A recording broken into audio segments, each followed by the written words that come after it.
won the division title. Eastern Division champion Dallas making its 8th straight appearance. Let's go to Bob Reynolds in Irving, Texas. The defensive unit of the Rams introduced, and it's a good one. Jack Youngblood at left end. Merlin Olsen, of course, the veteran at left defensive tackle. Larry Brooks at right tackle. Freddie Pryor at right defensive end. And that roar of approval that you hear, of course, is from the highly partisan crowd here at Texas Stadium as the introductions are about to be made of the Dallas Cowboys. And here's the introduction. Bob Lilly, number 74. At right tackle. Number 75, Jethro Pugh at left tackle. We'll get back to the Rams lineup in just a moment. Number 67 at defensive right end is Pat Toomey. Now coming out onto the field. Number 63 is Larry Cole, the defensive left end for the Cowboys. And your linebackers, D.D. Lewis on the right side, number 50.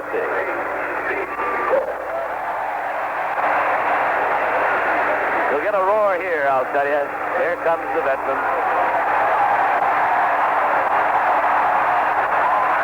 Number 55, you can guess it, Leroy Jordan, 11-year veteran. The number 52 on the left side is Dave Edwards. In the secondary, number 20, the veteran Mel Renfrew at the right corner.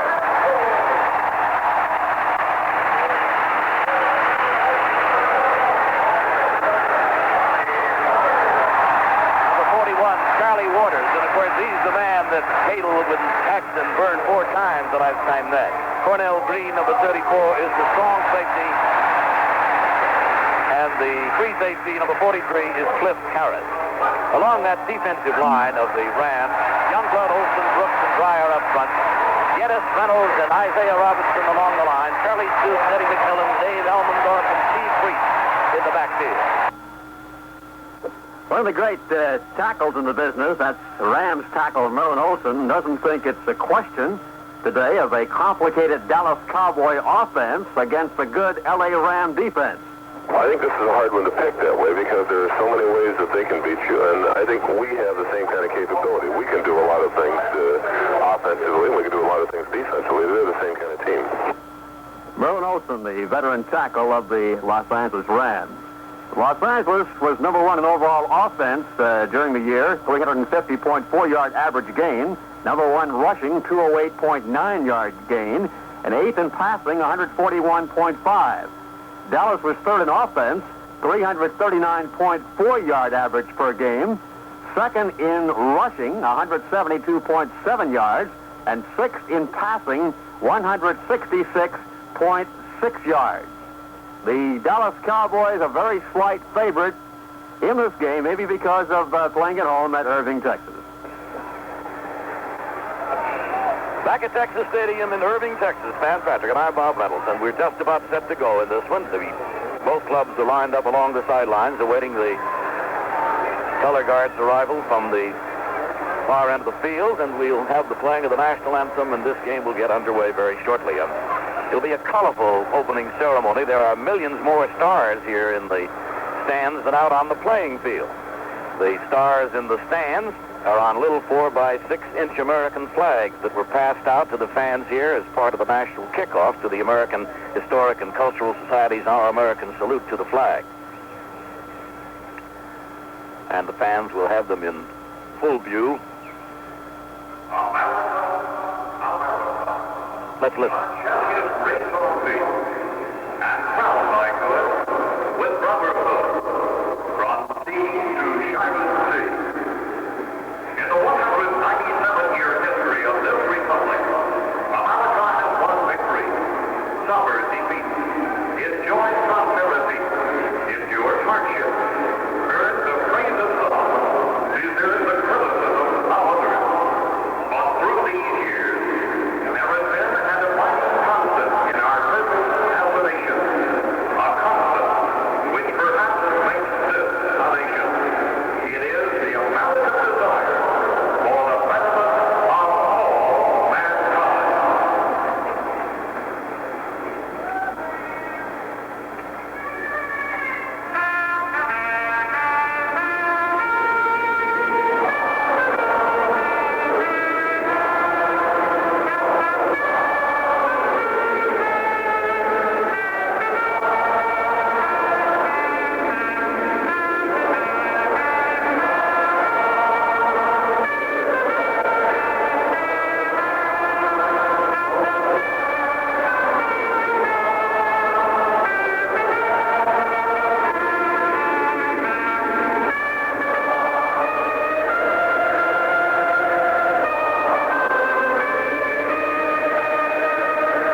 for 30 seconds.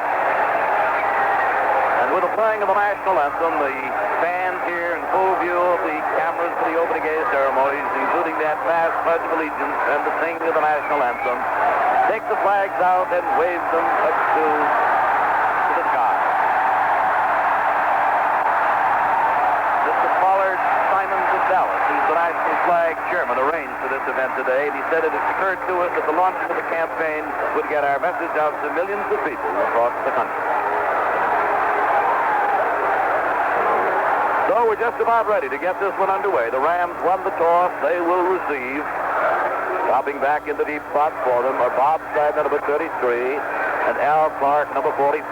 Clark is from Eastern Michigan. Kicking off for the Rob Scribner is from UCLA. He's the rookie. And Al Clark back in the deep spot. Ready to bring you all the action for this big, important game. Here is Van Patten. All right, Bob Reynolds. Clark and Scribner are deep.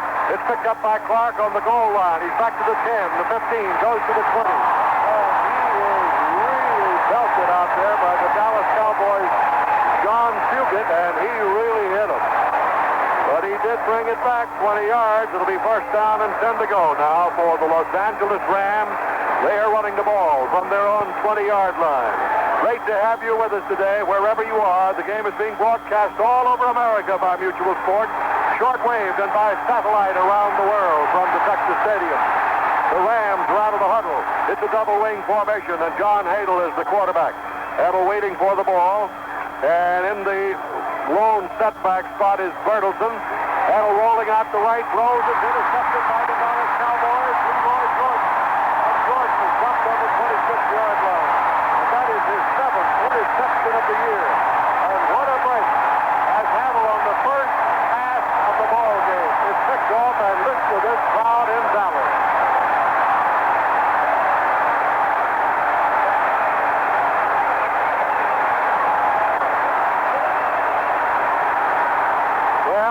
You can hear us over the den in Dallas as Leroy Jordan came up with his 7th interception. Hadle took that ball, rolled out to the right, and had it picked off. So the Cowboys have it first and 10 on the 26-yard line of the Rams. Hill and Garrison, the running backs. And here's the give now to Hill. He's at the 25, the 20, the 15. He's down to the 10. He's knocked out of bounds on the 10-yard line by Eddie McMillan. Calvin Hill on the carry. He has gained in 273 rushes this year, 1,142 yards. He's averaged 4.2, 6 touchdowns. He's caught 30 passes for 270 yards. The ball is just outside the 10-yard line. 16 yards gained on the play by Calvin Hill. It's first down and 10 to go now for the Cowboys. They're out of the huddle. Fitzgerald is the center. Nyland and Nye are the guards. Wright and Neely the tackle. Nye formation with one wide receiver. They shift into the pro set. Roger Staubach is the quarterback. And going in motion is Pearson. Here's the give to Hill. Hill's at the 5. He is knocked out of bounds on the 3-yard line, picking up 7.5 yards on the play. And finally chased out of bounds over there by Isaiah Robertson, the right linebacker. And these Cowboys trying to take advantage of this turnover, and Hill is carried twice for 23 yards, Bob. Yes, and Calvin, lost the National Football Conference rushing title, man, to Green Bay's John Brockington by a scant 2 yards. And in 2 carries today, well, he's picked up 23 yards, and they're down there now knocking. Ball is just outside the 3-yard line. They're in a power eye, finally going to a pro set. Waiting for it now is Roger Staubach, and Staubach on a give to Hill. It's a touchdown for Dallas.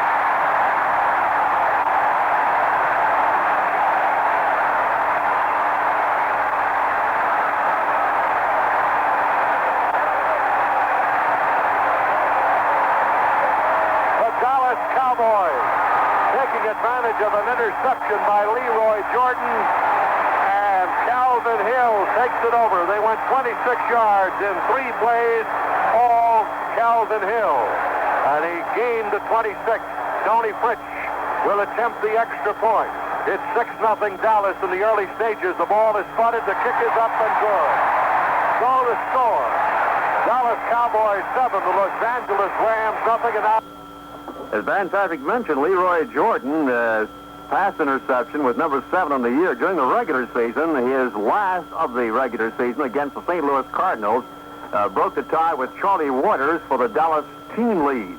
Waters led the club interceptions in 1970 and again in 72. And the fellow just scored a touchdown for the Cowboys. Calvin Hill, for the second year in a row, led the Cowboys in both rushing, 1,142 yards, and receiving 30 catches. In case you missed it, at the Orange Bowl in Miami earlier today in the AFC playoff, Bob Greasy, ice water cooler under a fiery Florida sun, threw for 2 scores and engineered 2 other touchdown drives as the Miami Dolphins overwhelmed the Cincinnati Bengals 34-16 to move into the American Football Conference Finals against the Oakland Raiders. The Raiders advanced by defeating Pittsburgh on Saturday 33-14.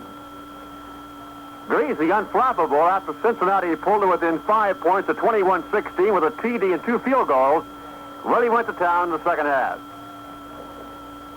Tony Fritsch, who just booted the extra point, will kick off, and it stunned the sellout crowd here in Dallas. Scribner, Al Clark are deep. Fritsch will kick off. It's 7-0 Dallas. Only 30 seconds of playing time having expired here, and here's the booth. High end over end kick down to Scribner. He takes it on the 1. Back to the 5, the 10, the 15, 20. He's at the 25, the 30, the 35. He's finally knocked out of bounds by Fugit. He finally knocked him out on about the 36-yard line. And so the Los Angeles Rams, coached by Chuck Knox, trailing 7-0, take over. First down and 10 to go on their own 35-yard line. Dallas Cowboys scoring in 30 seconds after the interception by Leroy Jordan. The Rams with McCutcheon and Fertelson, the running back. Jack Stroh is flanked out to the right. Harold Jackson is flanked also, and it's a pro set with the 2 setbacks right back of Hadel, the quarterback. And here's the give now to McCutcheon. McCutcheon fumbles the ball, and it's picked up by the Dallas Cowboys.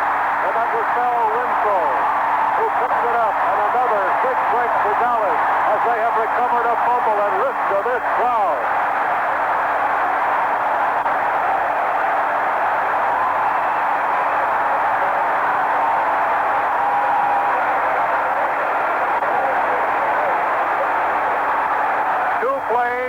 Turnovers. Mel Renfro recovered Larry McCutcheon's fumble at the 35-yard line.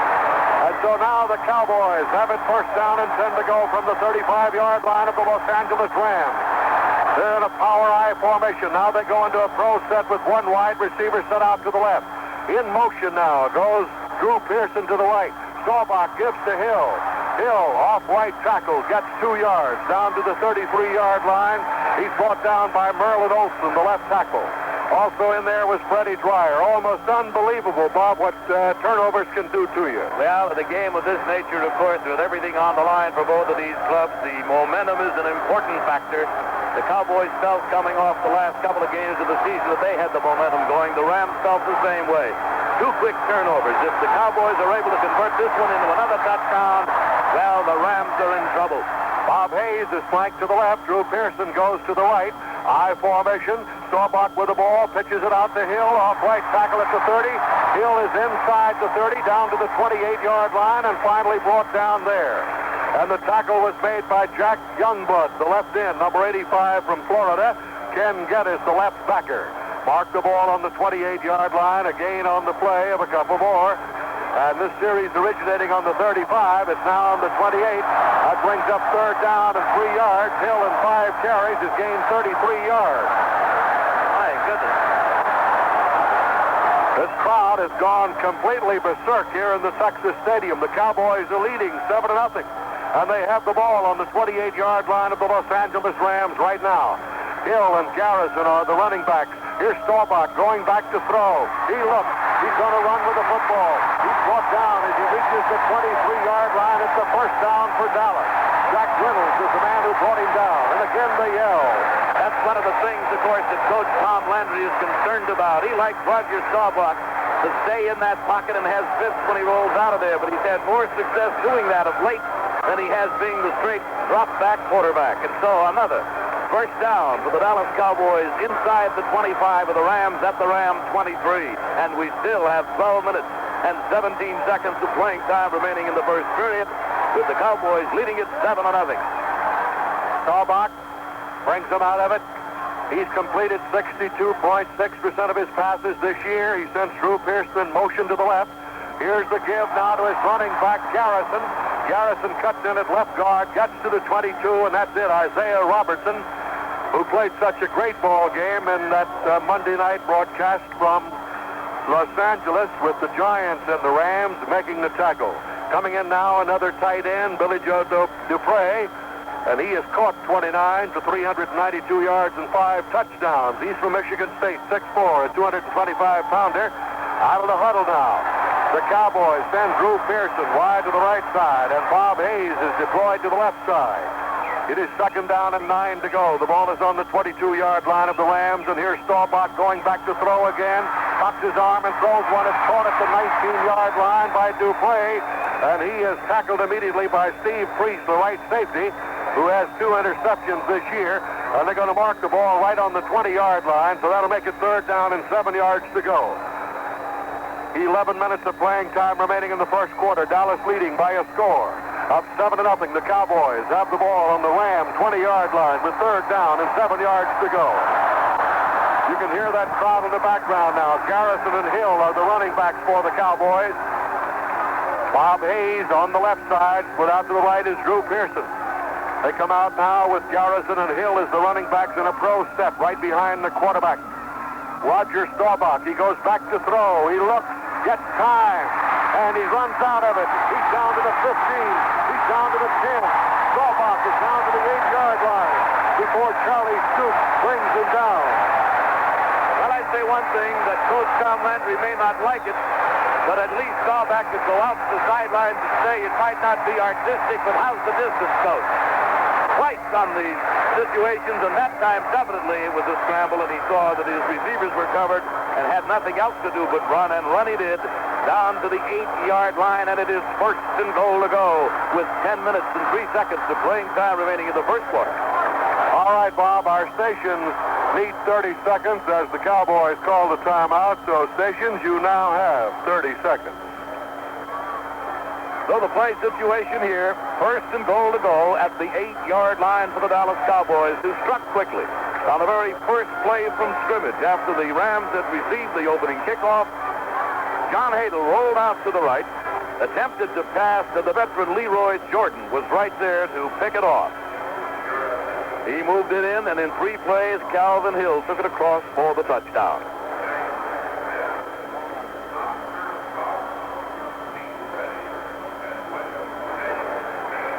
Back here at Texas Stadium in Irving now, the Los Angeles Rams in trouble. And into the lineup now for the Dallas Cowboys comes Craig Morton, number 14. I don't know, Van, was Staubach shaken up or not on it, but Morton comes in. He's 13 out of 32 on the year for 41%. 3 touchdowns he's thrown for, 174 yards. So whether Staubach was injured or not, we'll have to wait and see. The Cowboys have 1 injury already. That's Bob Lilly, who aggravated a previous leg injury, and the Cowboys don't know whether he's going to get back into action or not. But we're back into action. 1st down and goal at the 8-yard line. And, of course, this crowd holding their breath as Roger Staubach went out injured. Hill and Garrison are the running backs, and Craig Morton is now in there at quarterback. Pearson and Hayes are the wide receivers, and the tight end. They had Dupre in there a moment ago, and he's back in there again. The ball is marked on the 8-yard line. It's 1st down and goal to go with a new quarterback in for Dallas. The injury to Staubach put a damper on the crowd for a moment. The I formation with 2 wide receivers. And Morton now on the draw play to Hill, and Hill gets down to the 7, picking up 1 yard on the play. And he was brought down by Jack Youngblood and Merlin Olsen, the left side defensively of that Los Angeles Ram line. The ball is marked on the 7-yard line. It'll be 2nd down and goal to go. And coming in now, number 84, Gene Fugit, who's a tight end. He's replacing Billy Joe Dupre. Craig Morton is the quarterback. He's been in the league 9 years, 6'4", 214-pounder from California. Out of the huddle they come with Bob Hayes, set out on the right side. Drew Pearson was split to the left side. Garrison and Hill, the running backs, and Morton now turns around and says something to Garrison and lines him up in the I formation. And here's the give now to Hill, and Hill is hit at the 6. He's at the 5, and possibly to the 4-yard line before he's brought down by Merlin Olsen. The clock shows now 9 minutes and 5 seconds of playing time remaining in the first quarter. The ball on the 4-yard line. It appears, Dan, that Staubach is all right. He was up along the sidelines, and now he comes back into the ball game. He was standing there talking to Billy Joe Dupree and Coach Tom Landry. So Morton was in for a couple of plays while Roger got his breath back, I guess, and now he's in there. It is third down, still goal to go inside the 5. Well, Tom Landry doesn't like for him to run with that football, but he did that. He got shaken up. But he's back in there. It is third down and 4. Staubach is back to throw. He looks, throws to the end zone. Caught for a touchdown by Phil Pearson. He got behind the defensive back, Dave Elmdorf, over there, and picked it off for a touchdown. And so it didn't take Staubach long once he got back in there. 35 yards in 9 plays. And the Cowboys, believe it or not, are leading 13-0 with 8.5 minutes to go in the first quarter at Texas Stadium. And of course, 2 turnovers. Go ahead. Now we'll have the try for a point. Ball is spotted, the kick is up, and the kick is good. So the score now, the Dallas Cowboys 14, the Los Angeles Rams nothing. And let's pause now for our stations and 60 seconds. One of the bright spots for the Dallas Cowboys, of course, has been the emergence of this young man, Drew Pearson, a rookie free agent who came to them from Tulsa, who's done an outstanding job at wide receiver for the Cowboys all season long. Pearson has caught 22 for 388 yards and 2 touchdowns coming into this one. He's a 6-footer, 175-pound, 22-year-old youngster, as I mentioned, a free agent from Tulsa.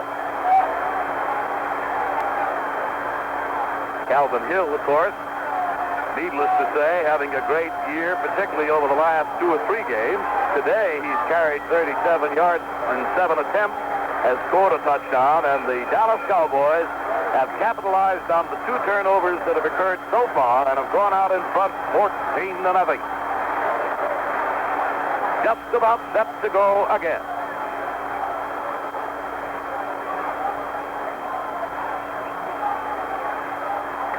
Tony Fritsch has the ball set up. The Rams really having trouble getting themselves untracked here. They're waiting for the kickoff for the 3rd time in the early stages of this ball game. And Tony Fritsch will kick it off. Miami beating Cincinnati 34-16 in a game that Al Western and Bob Gallagher broadcast earlier. Here's the boot.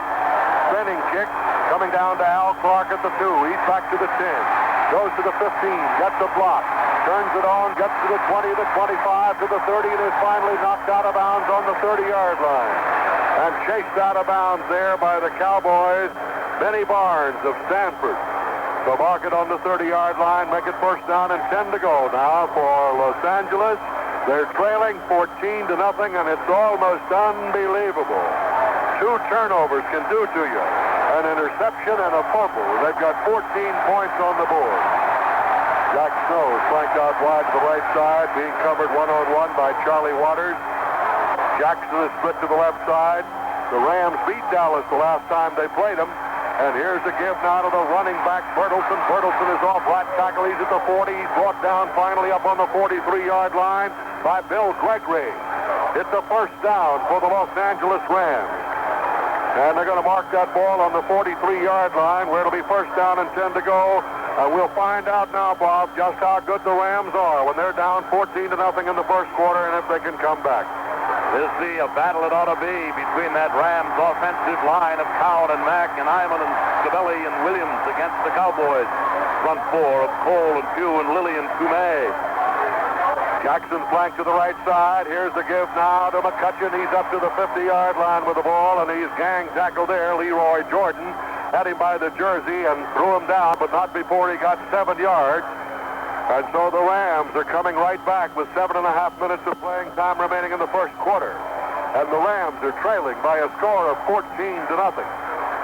Nice to have you with us. We hope you're enjoying the ball game and the doubleheader today, sent your way by Mutual Sports across America and all around the world. Arrows Jackson is flanked out wide to the left. Jack Snow is deployed to the right. Hadel, the quarterback, with Bertelsen and McCutcheon right behind him. And Hadel on a give now to McCutcheon. McCutcheon's at the 43-yard line before he's brought down. And Jethro Pugh is the man who tripped him up. It'll be a first down for the Rams. Their second straight first down, and they are coming right back. They are in Dallas territory on the 43-yard line, and they have it first down and 10 to go. Out of the huddle with Ken Hyman over the ball. Mack and Schiavelli are the guards. Williams and Cowan are the tackles, two wide receivers. And John Hadel is waiting for it with the two running backs right behind him in the pro set. Hadel caught him offside. He drew him offside with a cadence count, and Bill Gregory jumped across, Bob, and I think they'll get 5 with this. That's what it looks like. You're talking about the running of Larry McCutcheon. Here's the signal from the official. It's against the Dallas Cowboys, as Vance called it. So the 5-yard penalty will move it up. That's the first penalty of the ball game. Talking about McCutcheon and Burleson. Burleson has played a little in the shadow of Larry, but not bothered him at all. He said Larry deserves all the attention that he gets. He has a great year. Burleson himself has averaged 4.1 on the ground and has scored 4 touchdowns, but McCutcheon has been the record breaker for them. First down and 5 to go, and here's the give now to McCutcheon. He's hemmed in back on the 40-yard line. Leroy Jordan in there again. He brings him down on the 40-yard line. The series of downs originated on the 43. It's now on the 40. That makes it second down and 7 yards to go. The clock is moving. We have 6 minutes and 15 seconds of playing time remaining in the first quarter. And the score is Dallas 14, Los Angeles nothing. But this is going to be a ball game yet. Don't go away. Wide to the right side is Jackson. 2 wide receivers on the left side this time. Waiting for it is John Hadel, the quarterback. So he's got the second down and 7 yards to go, and he gives it off. There it is, running back Bertelsen. He's the 40, cuts back, gets down to about the 37-yard line, and is brought down there by Jordan and D.D. Lewis. As he reaches the 37 or 38, we'll see where they put it down. It'll be on the 37-yard line, and that will bring up a big third down for the Los Angeles Rams right now. 5 minutes and 34 seconds of playing time remaining here in the first quarter of this ball game, and 2 turnovers, an interception by Leroy Jordan, and the recovery of a fumble by Renfro. Jackson is flanked to the right side. Going to the left side now is Jack Snow. Bertelsen and McCutcheon, the running backs, right behind John Hadel, the quarterback. He's got a big third down, 4 yards to go. Hadel is going back to throw. He dumps one out here to McCutcheon. He is down to the 34-yard line and brought down on the 34-yard line. It's going to be very close. Cornell Green made the tackle, but he's about a yard short. Dave Edwards was also in there, and it looks like we're going to get the kicker, David Ray, in here for the Rams. David Ray has kicked 30 field goals out of 47 attempts. He scored 130 points this year. He's a 6-footer, 195-pounder from Alabama. He played in the backfield with Joe Namath at Alabama. Yes, and he's David the Ray, leading scorer in the National Football Conference. he will attempt one from the 41-yard line. The ball is spotted. The kick is in the air, and it is no good. With the score, Dallas 14, Los Angeles nothing. There's a timeout on the field. We'll talk a little bit about the Dallas Cowboys personnel.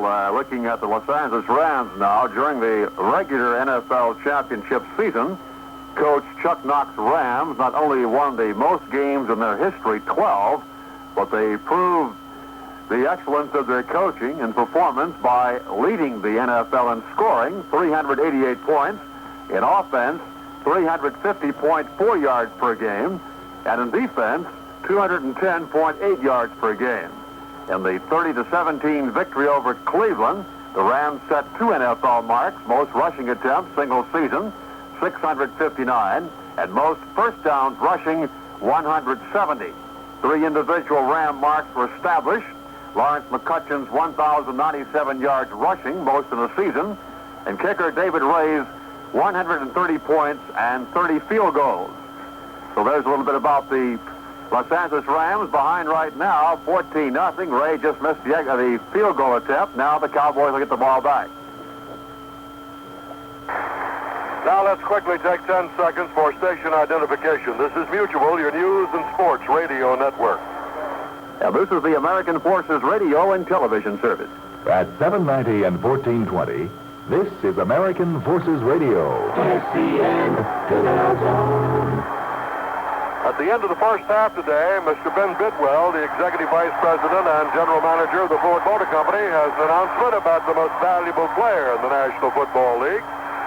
The ball belongs to Dallas. 1st and 10 on their own 20 after the missed field goal attempt. And here's the give to Calvin Hill on the sweep. Hill is at the 35-yard line and is knocked out of bounds by Isaiah Robertson on the 26-yard line. He got 6 yards on the carry. Let's see if they mark it there where he went out of bounds. They do on the 26. So it'll be 2nd down and 4 yards to go now for the Cowboys, who lead it by a score of 14-0, taking advantage of 2 turnovers. Dallas in 11 rushes, 61 yards. Calvin Hill in 8 carries, 43 yards. 3 minutes and 45 seconds of playing time remaining in the first half. Flanked out to the left side is Drew Pearson, who caught the touchdown pass a moment ago. He's from the University of Tulsa. Only one receiver set out to the left. It's Bob Hayes waiting for it is Staubach, and Staubach gives it to Garrison. He's hit right at the 25. He lost the yard on the play. The middle of that Ram line coming in on top of him right on the 25-yard line. In the first game today, you heard Al Wester describe 34-16, the Miami Dolphins defeating the Cincinnati Bengals, and they will play Oakland next week for the American Football Conference Championship. The winner of this game will meet the Minnesota Vikings. Game that Bob and I covered yesterday, a great ball game, great victory for Bud Grant and his Minnesota Vikings. Dallas on 3rd down conversions are 3 out of 3. Bob Hayes is left. To the right is Drew Pearson. They split the 2 backs behind Staubach with a 3rd and 5. Staubach back to throw. He looks and throws incomplete. Intended for Calvin Hill, who was covered by Robertson over in the left flat. So we'll get the first punt of the ball game. And Marv Bateman is in to do the kicking. He has averaged 41.6. His longest kick was 62 yards. And I believe we saw that, Buck, here in the game against New Orleans, didn't we, if memory serves me. Elmdorf is going back in the safety spot along with Jim Bertelsen. Bob? So far in this ball game, it's been the Dallas front 4, and the line outcharging the Los Angeles Rams without any question. Burleson now back there is 3rd in the league in punt return. See if he gets a hold of this one. And Bateman with a good kick is being chased by Bertelsen. He's got it on the 33, 35, 40, and out of bounds he goes on the 41-yard line. 42 yards on that kick. So it'll be 1st down and 10 to go now with Bertelsen. Jim Bertelsen of the University of Texas, a second-year man, and he's had a fine year with the Los Angeles Rams. The Rams take over 1st down on their own 41-yard line. And they trail by a score of 14-0, and so Hadel has got to get them on that board somehow. They tried a field goal, but it didn't go. And so now they send Harold Jackson. What a day he had against Dallas, Bob, in that first meeting between these teams. 4 touchdown passes. He's wide to the right, Jack throws to the left. Waiting for it now is Hadel. Hadel gives it to Bertelsen. Bertelsen off right tackle and gets to the 44-yard line. And Edwards and Jordan make the tackle on him right there. Gain of 3 on the play. Clock is moving with 2 minutes and about 25 seconds of playing time remaining. Offensively, Van, the Los Angeles Rams present a problem for their defensive opponents because the blockers along the line don't have any set blocks. If they block inside, the runner goes outside. If they block outside, the runner is supposed to go inside. McCutcheon and Bertelsen are the running backs, 2 wide receivers again. It is 2nd down, waiting for it is Hadel. He's going back to throw, stays in the pocket, looks, throws, incomplete. And the intended receiver was Bertelsen, who tried to make his cut, and he fell down. Leroy Jordan was covering, along with D.D. Lewis, double coverage. Yes, a little slippery down there, too, and he made his cut, he slipped, his feet went out from under him, and the pass simply went by him and was no good at all. Pat Curran has come into the lineup now for the Los Angeles Rams at end. We've got a 14-0 ball game here with about 1 minute and 57 seconds to go in the first period. The Dallas Cowboys are leading it. All right, Harvey Martin is in there defensively now for the Cowboys. A play in there for the Rams. Curran in and waiting for it now is Hadel. And Hadel is going back to throw again. He sets up, looks, throws over the head of the intended receiver, Larry McCutcheon. That brings up a 4th down, and the Rams will have to punt. David Chappell comes in to do the kicking. He has kicked 51 times this year for an average of 40.8. His longest kick 65, and listen to the hand the defensive crowd is getting. Man, it seems to me that Hadel today is aiming his passes a little more than he usually does. He may be a little tight, although I don't know why. He's a veteran pro, but instead of bringing that arm back and letting it go, he seems to be trying to steer his passes, and he's having not much luck. Golden Richards is going deep. Dave Chappell will do the kicking for the Los Angeles Rams. Waiting for the snap, a perfect pass from center, and he booms it end over end. Richards has it on the 25, and he is tackled right on the 27-yard line. 31-yard kick. There's a timeout with the score. Dallas 14, Los Angeles nothing. Good tackle over there by Larry Smith on that punt coverage as the club got down. The punt went 31 yards as he had to hurry to get it off. And so the Dallas Cowboys will put it in play now. First down to 10 at their own 27-yard line. They lead in the ball game 14-0. 6 to the Cowboys in the 1974 Pro Bowl. Lilly and Renfro, Nyland, Jordan, Hill, and Wright in there. All right, Roger Staubach at quarterback in the I formation, and he gives it off now to his running back, Calvin Hill. And Hill on a bust right through the middle, brings the ball up to the 37-yard line and fumbles the ball that's covered by the Los Angeles Rams, Isaiah Robertson. And so the turnover now goes to the Los Angeles Rams with 1 minute and 38 seconds of playing time remaining in the first quarter.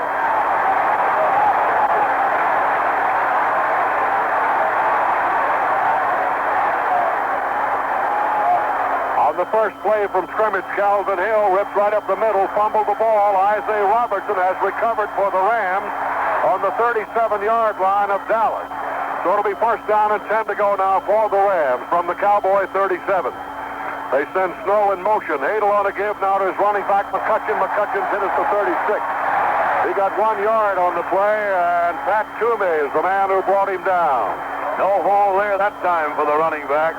That Dallas line in there to meet him at the 36-yard line. That's the first turnover for Dallas. The Rams have had 2.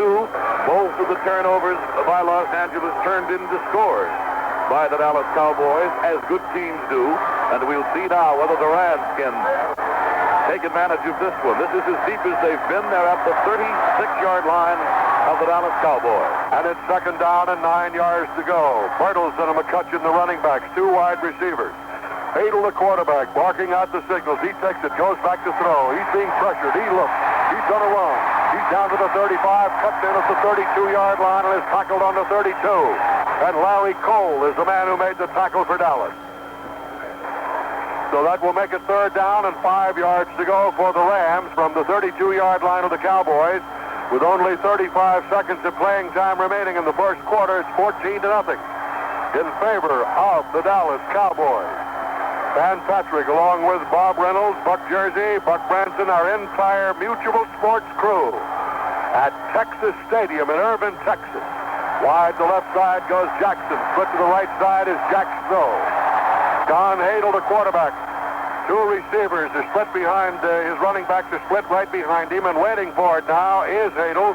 Hadel going back to throw on 3rd and 5. He looks, he throws, and it is incomplete. Jack Snow was the intended receiver, and he was hit by Leroy Jordan just as the ball hit him. Well, this thing has turned around a little bit from what a lot of the experts expected. The Los Angeles Rams coming into this one had sacked the opposing quarterback 45 times and had forced 20 interceptions. 3 of them, as a matter of fact, against Roger Staubach the last time these 2 clubs met. But it's been that defense of the Dallas Cowboys that has dominated things so far. We're going to get a field goal attempt from the 39, Van. From the 39, and the ball will be held by Steve Priest. Ball is spotted. The kick is in the air by David Ray, and it is no good. It's off to the left again. And with the score, Dallas 14, Los Angeles nothing, a timeout on the field. Now this word. This word about the two teams during the regular season. They met once with the Los Angeles Rams winning 37-31. As far as common opponents are concerned, both teams faced the Chicago Bears. The Cowboys won in the opening game of the season 20-17. The Rams met Chicago later in the year, winning 26-0. They both faced New Orleans, Dallas winning 40-3 in the second game of the season. And the Los Angeles Rams, toward midway, defeated the Saints by a score of 29-7. The Cowboys faced the Giants, so did the Rams. The Cowboys faced them twice, winning the first time 45-28, and the last time 23-10. Meanwhile, the Rams faced the Giants the next to last game of the year, winning easily by a score of 40-6. The Rams 12-2, the Cowboys 10-4. The Rams scoring 388 points, the Cowboys 382. The Rams allowed their opponents 178 points, the Cowboys 203. Very, very close. Back at Texas Stadium, Van Patrick along with Bob Reynolds. It'll be first down and 10 to go for the Dallas Cowboys from their own 20-yard line when play is resumed. That's some stats, Bob. You're speaking about the turnovers, what a difference they make. 14 points on the board for Dallas, none for the Rams. And yet in plays, Dallas has run only 2 more than Los Angeles. They have 4 first downs to the Rams, 2 in that first period. Dallas 69 yards on the ground against the Rams 36.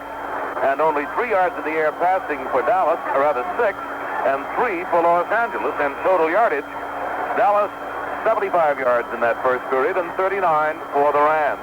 As Staubach completed 2 out of 3, Hadel only 1 out of 5 with that big interception for the first turnover that resulted in the touchdown. The fumble recovery responsible for the second touchdown. Cowboys first and 10 from their own 20. They have both wide receivers out on the right side. In motion now goes Bob Hayes to the left. Staubach, the quarterback, and Calvin Hill with the football, and he's in at the 21-yard line by Larry Brooks, the right tackle of the Rams, and he's pushed all the way back to the 20. They're going to allow the farthest point gain, which will be up over the 21-yard line, so call it the 22, and make it second down. And 8 yards to go for the Cowboys. 14-0, the Cowboys are leading, and they scored 2 touchdowns in a hurry in that first quarter. Just getting underway now in the second quarter. Bob Hayes is flanked out wide to the right. Split to the left side is Drew Pearson. Double wing formation. Hill the lone setback. And Staubach is going back to throw. He looks, dumps one out in the left flat to Garrison. Garrison is tackled at the 20, breaks the tackle, brings it on up to the 24-yard line before Jack Youngblood brings him down on the 24-yard line. So that'll bring up a third down and 6 yards to go for the Cowboys from that point. Little screen out to the left that time. You know, talking about this Rams secondary, Van, it's a kind of a different one, really. They got a rookie, Eddie McMillan, at one of the corners. Then they got the real veteran, Dave Elmendorf, at the strong safety spot. Charlie Stoops, who was a reject of the Baltimore club, is at one of the corners. And then Steve Priest at free safety is a 5-year veteran, but he saw service with Denver, Philadelphia, and New Orleans. Wide to the right side, Drew Pearson. Bob Hayes deployed to the left. Staubach throwing on third down is back. Looks, going to have to run out of there. He's at the 25, 30. Brings it all the way up to the 33-yard line, and he's got a first down. That is the third time that he has run for a first down on third down. And Walt Garrison that time, Van, sort of cushioned his fall a little bit. He got underneath it. Staubach, in the 3 times that he's carried, has picked up 25 yards and a first down each time that he's carried on third down. But I had to laugh at Garrison that time because I want to protect Roger a little bit, and I slid underneath him and made a little cushion for him. Ball on the 33-yard line, first down and 10 to go for the Cowboys from their own 33. They're leading 14-0. 12:47 to play in the first half. Hill and Garrison are the running backs with the 2 wide receivers. Pearson in motion to give us to Calvin Hill on the sweep, and Hill is brought down on the 35-yard line by Merlin Olsen. Right on the 35-yard line. Merlin Olsen. And Isaiah Robertson was also in on the tackle. What a tremendous job Chuck Knox has done with this Ram team. He's won more ball games than any Ram team in history. He's won 12, lost 2, and talked to all the writers and broadcasters. They all nominate him as the coach of the year in the National League. I don't know who else it could be, really, Van, after the shaky start that he had in the exhibition season, in which his offense was practically nil. They were ready at that time to wonder about him, but he turned it all around, got it all together, and won 12 games with his club. All right, it's second down coming up. 8. Back goes Staubach. He looks. He's going to run out of there again, and he's tackled this time on the 39-yard line by Jack Youngblood. Youngblood brought him down on the 39-yard line, and rather smartly, and the crowd didn't like it.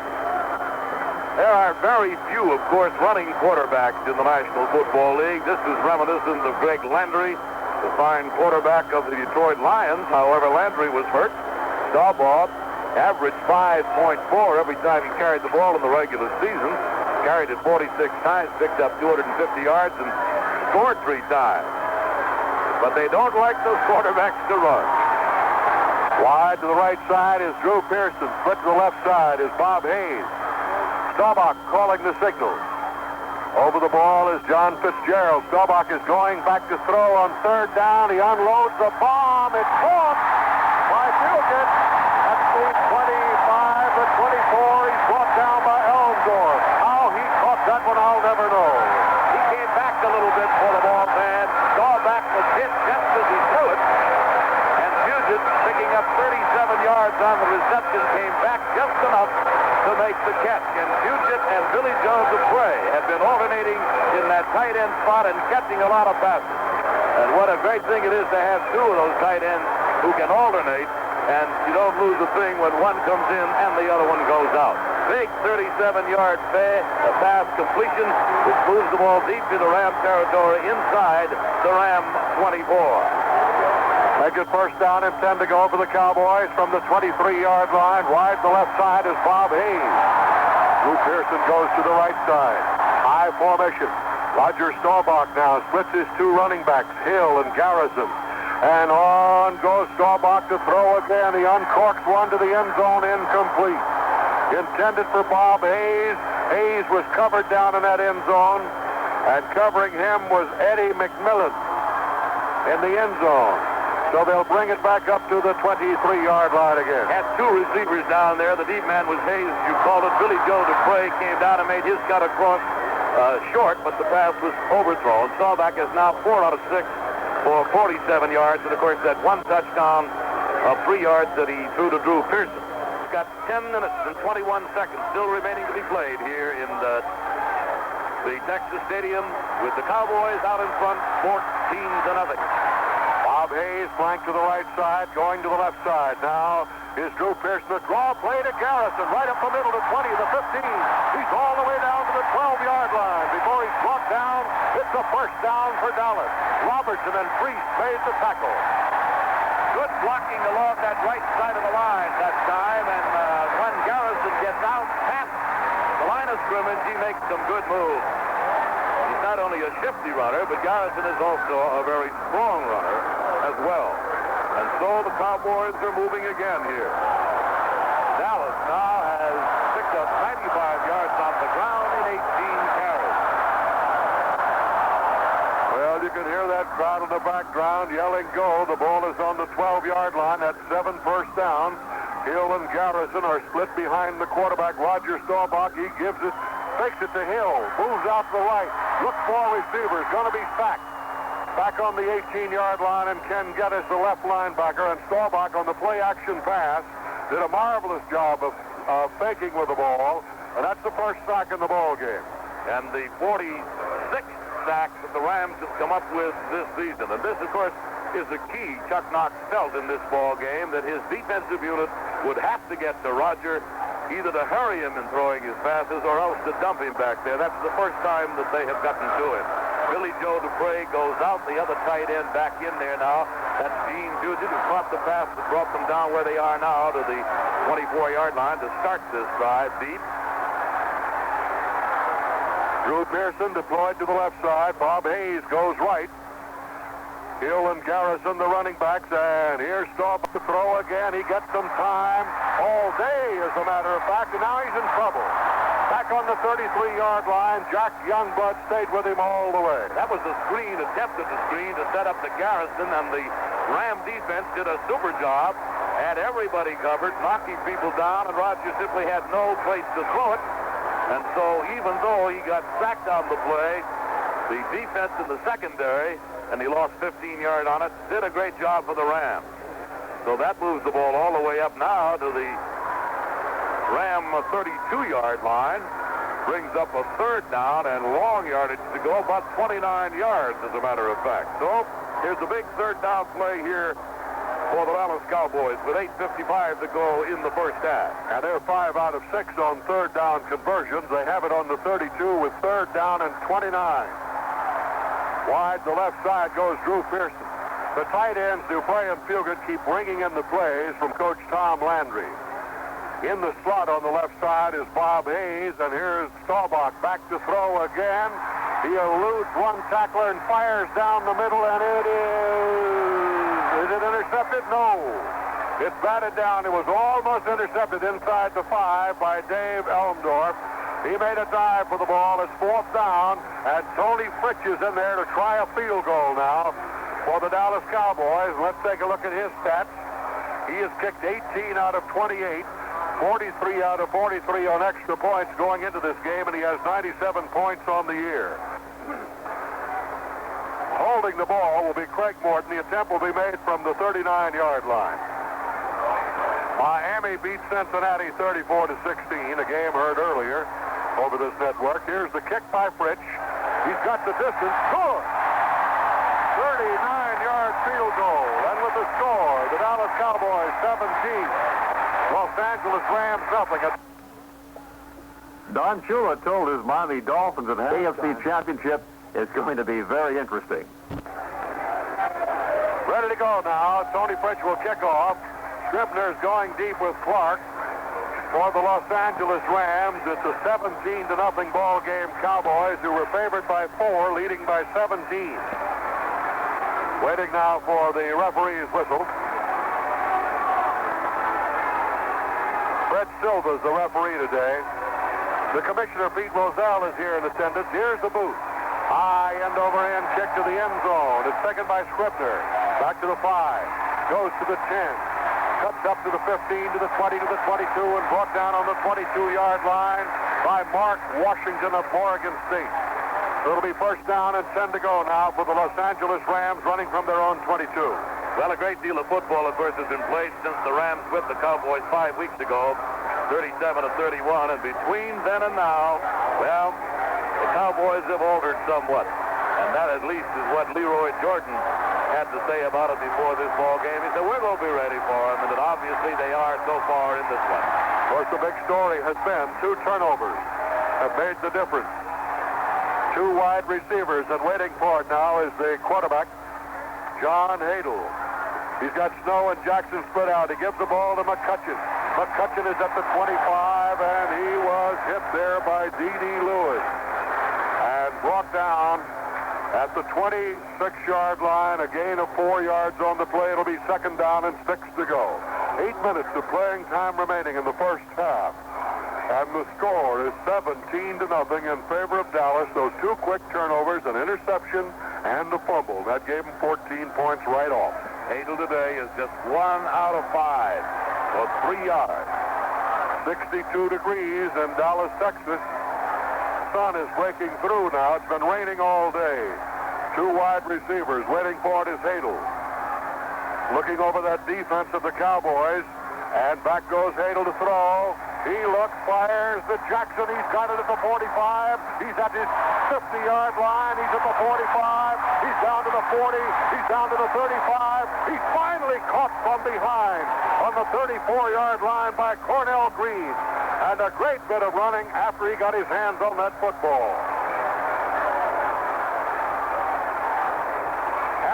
Jackson, who has caught 40 passes this year for 874 yards and 13 touchdowns, gained 39 yards on that play. Out of the huddle now. The Rams with the ball on the 34-yard line of the Dallas Cowboys. Jackson on the left. One-on-one. Mel Renfro is covering him. Charlie Waters with Jack Snow. The give is to Bertelson. Bertelson cutting back to the 30-yard line. He was sweeping around the left side. He cut back over tackle to the 30. He got 4 yards on the play. It'll be 2nd down and 6 to go, and Leroy Jordan of Alabama is the man who made the tackle. And just a reminder, over many of these stations exclusively all around the world on New Year's Eve, the #1 bowl game, the Sugar Bowl from New Orleans, Alabama against the University of Notre Dame, the #1, the #3 ranked teams, and that will decide the national championship. Wide to the left side goes Jack Stowe. Flanked out to the right side is Jackson. It is 2nd down and 6 yards to go for the Rams. The give is to Bertelson, and Bertelson just smashes in over left guard down to the 28-yard line, and Leroy Jordan and Cornell Green in there to make the stop. They may unfile him and find that ball on the 27-yard line. This is a big drive right now, believe me, for the Rams. They're down 17 points. Somehow they've got to get on that board before the end of the first half of this game, and we've got only 5 minutes and 40 seconds of playing time remaining in the first half of the game. The Rams break out of the huddle. Ken Hyman over the ball. Jackson is going to the left side, and Jack Snow is on the right side. They also put a man in the slot on the right side, and waiting for it now is the quarterback. Hadel climbs in the slot to give us to McCutcheon. McCutcheon is hit at the 27-yard line and knocked all the way back to the 29. That'll bring up the 4th down. Bill Gregory and Pat Toomey making the tackle. And that Dallas Cowboy defense has been here today, I'll tell you. They came ready to play, and they have kept the Los Angeles Rams off balance throughout this first half. 4 minutes and 55 seconds left to play. Los Angeles is only scoring attempts in a couple of field goals to 42 and 39 if they've missed them both. And we'll get another try here from the 33 then, right? From the 33-yard line, the attempt will be made, Bob, and this will be his 3rd. And the ball is spotted. The kick is in the air, and it is good. So with the score, the Los Angeles Rams trailing Dallas. It's Dallas 17, the Rams 3. Let's check in case you missed what happened in the National Basketball Association on Saturday, and later on we'll give you the schedule for Sunday. It was the New York Knicks defeating Detroit 99-88. Cleveland outscored Atlanta 108-98. In a low-scoring game, the Capital Bullets beat Houston 98-89. Chicago 110, Golden State 86. Kansas City, Omaha 122, Buffalo 112. Phoenix down Milwaukee 121-112. Portland 110, Philadelphia 105. In the American Basketball Association, it was Virginia 107, the Pacers of Indiana 100. In overtime, San Diego bested San Antonio 129-123. Denver defeated Carolina 113-108. And it was Utah 86, Kentucky 82. The National Hockey League, Detroit 4, Boston 2. Montreal 7, Buffalo 1. Vancouver 6, Toronto 4. The New York Rangers 4, Pittsburgh 1. Philadelphia 4, Chicago 2. The New York Islanders 4, St. Louis 2. And Los Angeles defeated Minnesota 5-2. Ready to go now as the kicker tees it up. David Ray and Harris and Waters are the deep men now for the Dallas Cowboys. And Montgomery's also back there. They've got 3 men back deep. And the score is 17-3. The Rams are on the board. 33-yard field goal by David Ray, who kicks it off for the Rams. High end-over-end kick. Coming down, hit the goalpost. So the ball is dead. It'll be brought back out the 20-yard line. Now, here are my favorite announcers all over America to identify themselves and the station. Let's take 10 seconds for station identification. This is Mutual, your news and sports radio network. This is the American Forces Radio and Television Service. You're listening to the voice of information for the American Forces at 790 and 1420. Ball on the 20-yard line. 1st down and 10 to go for Dallas from their own 20. Out of the huddle they come. Fitzgerald is over the ball. Nyland and Nye are the guards. White and Neely the tackle. Bob Hayes is flanked to the right. Drew Pearson to the left. Hill and Garrison are the running backs. Pearson is in motion, and here's the give to Calvin Hill off right tackle at the 25, 30, 33, 34. Brought down on the 34-yard line after a 14-yard gain by Dave Elmdorf. He is some kind of power runner, and you were talking about that injured knee. He doesn't show it, does he? No, he's coming back strong. Ellendorf made the tackle on him. He's picked up 69 yards, Calvin Hill has, in 12 carries today. They're going to rule the ball dead on the 32-yard line. He did move on up to the 34, but the whistle blew at the 32, so make it first and 10. From the Dallas 32-yard line, 8 first downs for the Cowboys. Both wide receivers. Now they split the tight end out, Fugit on the right side. So they've got 3 wide receivers as Staubach goes back to throw over the middle. And it is caught by the Los Angeles Rams in a tremendous interception. An interception. The ball went right through the hands of Fugit, and Dave Elmdorf got his second interception of the year. So there's the second turnover for the Dallas Cowboys to the Los Angeles Rams. The first time was on Hill's fumble, which was recovered by Isaiah Robertson at the Cowboy 37, and this one now on the interception by Elmendorf. The Cowboys have a turnover on the interception from Jordan, and a fumble recovery also by Renfro. First and 10 now with the ball in Dallas territory. It's on the 48-yard line. 2 wide receivers, John Hadel, the quarterback, and Hadel going back to throw. He looks and throws, and it is caught by Jack Snow. Throws at the 35 and throws out of bounds. On the 33-yard line, Waters and Green knocked him out of bounds, and Jack Snow made a fine reception. Jack is caught something like, he's caught 16, 17 passes, 252 yards, 2 touchdowns this year. Ball on the 33-yard line of Dallas. 15 yards on that one, and Bob, this is where they really need to get on that board with 3:28 to go in the first half. Snow is flanked out to the left side. Jackson goes to the right. Hadel trying to put him on there at 17-3, and here's the give now to Bertelson. Bertelson goes on down to the 27-yard line before he's brought down by Larry Cole and Bill Gregory. And that ball is marked on the 27-yard line. That'll be a gain on the play of about 5. Make it second down and 5 to go now for the Los Angeles Rams. The clock moving. 3 minutes and 9 seconds of playing time remaining. 3:09 to go. Now 3 minutes. Jack Snow to the right. Jackson to the left. So Hadel has got to battle the clock as well as the Cowboys. What a difference in the ball game it would make if he could get on there for 7 as he trails 17-3. The give is to McCutcheon. McCutcheon is down to the 22-yard line with it before he's brought down. That should be good enough for a first down.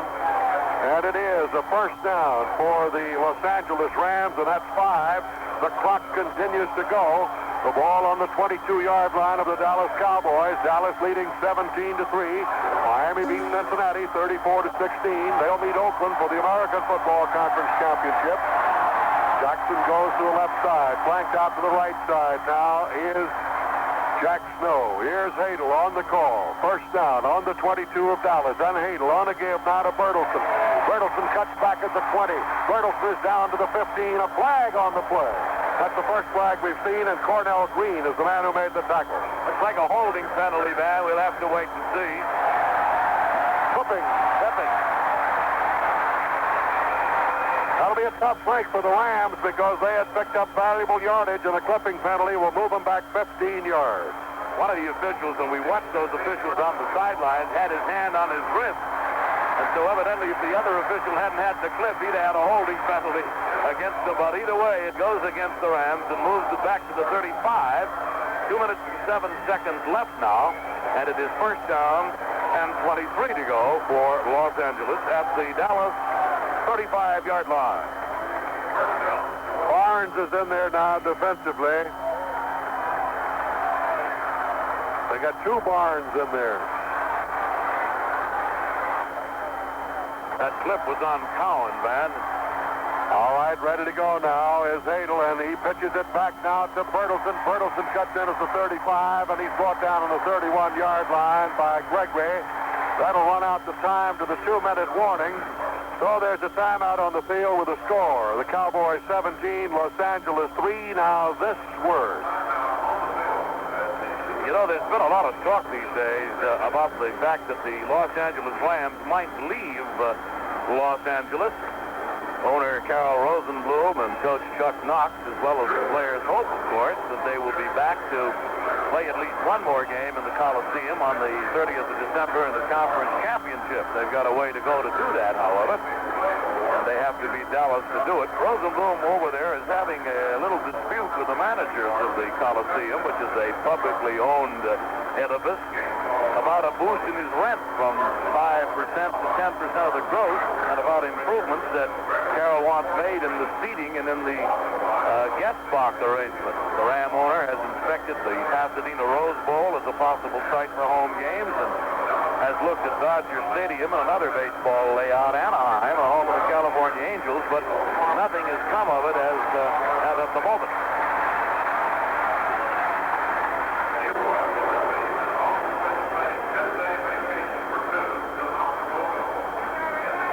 2 minutes to go here in the first half. The Cowboys lead it 17-3. The Cowboys have a couple of timeouts left. The Rams have all three of theirs. The ball at the 31 of Dallas in possession of the Rams, who certainly would like to get on for 7. The only score they have is the 33-yard field goal by David Ray, who missed a couple in the first period at 42 and 39. So here we go. Ball on the 31-yard line. Second down and 19 yards to go for the Rams on the Dallas 31. Two wide receivers. Hadel going back to throw. Throws a swing pass to McCutcheon. And it is batted down by Pat Toomey, who almost intercepted that ball. He had a hand on it. Good defensive play by Toomey, who does as all defensive ends do, good ones, when they go in there to get that passer. If they can't get to him, at least they keep those hands up in the air. It was an attempted little swing pass over in the flat, and he kind of threw it underhanded. And Toomey got his hands up and just knocked it down. 0 for 4 on third down situations for the Rams today. Third down and 19 yards to go, and here's a big play for John Hadel. Look at that umbrella defense for the Dallas Cowboys now. Reminiscent of the old New York Giants, Bob. And here's the give to Bertelsen, and he's going to be down right on the 31-yard line. I don't know. He had third down and 19 yards to go, and Barnes and Lewis over there. I don't know whether they thought they could cross them up by running with the football, but it just did not work. Oh, it certainly didn't. And, of course, usually the play like that where you try to run on third down with long yardage with the defense dropping back, your most effective play is one of two things, either the draw up the middle or the screen. And he tried neither one. So, David Ray will attempt the field goal here on fourth down from the 37. David Ray. Ball will be spotted by Priest. It's in the air, and it is good. So with the score, Dallas Cowboys 17, Los Angeles Rams 6, a timeout. Beating the Florida Gators in the 28th annual Tangerine Bowl convinced Miami of Ohio coach Bill Malloy that his undefeated Redskins can hang in there with the best the Southeastern Conference has to offer. Said Malloy after Miami clouted the frozen, fumbling Gators 16-7 Saturday night. I'm not saying we could beat an Alabama or LSU, but I think we could hang in there. Malloy said did not think the temperature was important. The game temperature at kickoff was 32 degrees and dipped into the low 20s before the final gun. The Ohioans, obviously much more used to playing with frozen fingers and cold toes, stood around the sidelines without their parkas most of the night. The Gator bench was huddled in ankle-length overcoats. The Gator coach Doug Dickey had no alibis about the weather. He said it wasn't that cold out there on the field. Out there on the field, Florida fumbled 4 times, losing the ball on 3 of those fumbles and threw 4 interceptions. Here's the kickoff. It's downed in the end zone by Cliff Harris, so it'll be brought back out to 20. In play, first down and 10 to go for the Dallas Cowboys, who are leading 17-6. I want to tell you, you've never seen so many crowded airports during this holiday travel, and I'd like to thank Mr. Fred Gerke of the Braniff Airlines, who did a magnificent job, Bob, of getting us down here out of Minnesota yesterday. And I want to tell you that the business is good on the airline. I tell you, it's not easy to get to or get out of anywhere these days. So our thanks to Mr. Gerke, Garrison and Hill, and here's the give to Garrison. He stopped right at the 20.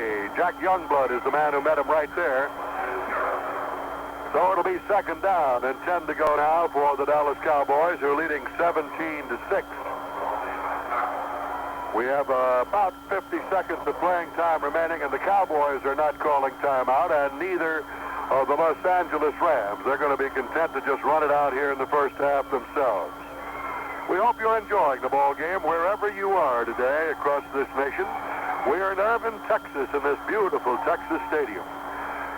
In this NFL playoff game, two wide receivers on the right side. In motion now goes Bob Hayes to the left. Here's Staubach on a give to Calvin Hill. He's hit right at the 20-yard line. No gain on the play. The clock continues to move, and Jack Reynolds of Tennessee, 6'1", 232 pounds, is the man who brought him down. And the Rams have called a timeout here to stop the clock. Now they have each 2 left, but they won't use them again. Only 18 seconds remain to be played in the first half. And moving out from the... Bob, while we have a moment, we owe the station 60 seconds. So, gentlemen, if you're ready, we're going to pay you right back. Here are your 60 seconds. The score, the Dallas Cowboys 17, the Rams 6.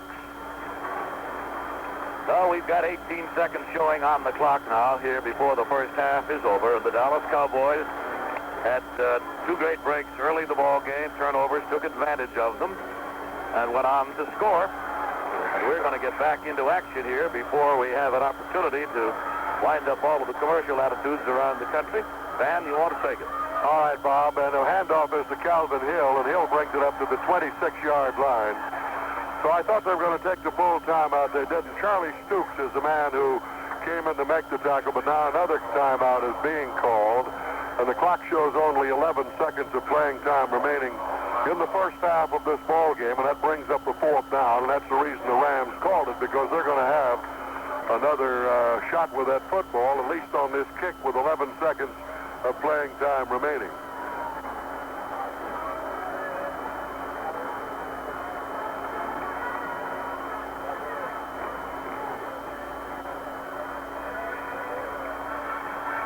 Jim Bertelsen will go back now in the safety spot for the Los Angeles Rams, and the kicker is in there. We got a new kicker in there, Buck, right now for the Dallas Cowboys. That's Marv Bateman. It's Marv. He's in there.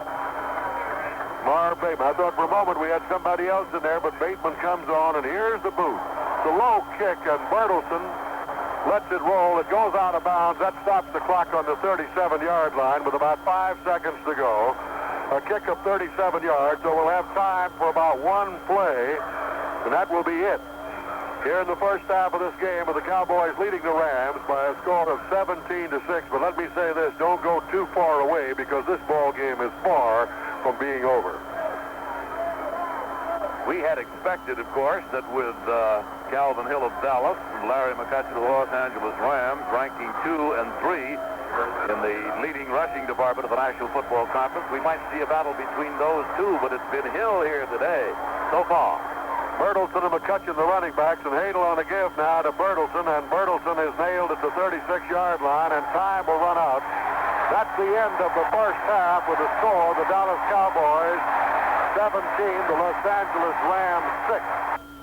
Congratulations to the commissioner. He's a new bridegroom. Oh, yes. And we wish him great success and great happiness and a very happy Christmas. Thank you, Bob. Thank you, Van. Thank you, Commissioner Pete Rozelle of the National Football League. We're about ready to go now, and the Los Angeles Rams will kick off. To the Dallas Cowboys, who are dropping Charlie Waters and Montgomery. They're dropping 3 men back deep now. And we'll get this second half underway with the Cowboys leading the Rams by a score of 17-6. And here's the boot. High end-over-end kick. Coming down to Charlie Waters at the 5. He's back to the 10. He goes to the 15, to the 20, up to the 25, to the 27, and brought down on the 27-yard line. And so it will be now first down and 10 to go for Dallas. Second half just underway. Hill, 75 yards today, averaging 5.3 every time he's touched the ball. Garrison having a great day, too. So with the ball down there at the 27-yard line, the Cowboys have it, and we're just about set to go here. First down and 10 for them at their own 27-yard line. Ready to go now with the two wide receivers. Now they go into a double wing formation. The ball on the 27-yard line. Here's the give to Garrison on the counter, and Garrison is tackled right at the 29-yard line. He got just about 2 yards on the play. Larry Brooks in on the tackle. So it will be second down coming up for the Dallas Cowboys from their own 29. Second down and 8 yards to go. We're just getting underway in the third quarter of this ball game at Texas Stadium in Irving, Texas. Van Patrick, along with Bob Reynolds, will give our stations a chance to identify themselves right after this play. Pearson is flanked out wide to the right side, and split to the left side is Bob Hayes. Double wing formation. And here's Staubach back to throw. He's going to run right up the middle. The flag is down. He's tackled on the 35-yard line. A flag thrown. I'm waiting for a preliminary indication, and it's a hold against Dallas. And let's pause 10 seconds for station identification. This is Mutual, your news and sports radio network. Now, this is the American Forces radio and television service. At 790 and 1420, this is American Forces Radio. SCN, Canal Zone. 15-yard penalty against the Dallas Cowboys. And like yesterday, Bob, I believe we had, 2 penalties in that game yesterday in Minnesota. Yeah, Washington didn't have any, and that's only the second penalty here so far against the Dallas Cowboys, and the Rams have only 1. So that moves the ball back. There's the signal from the official inside the 15-yard line between the 14 and the 15. So the Cowboys ready to go to work now. Second down.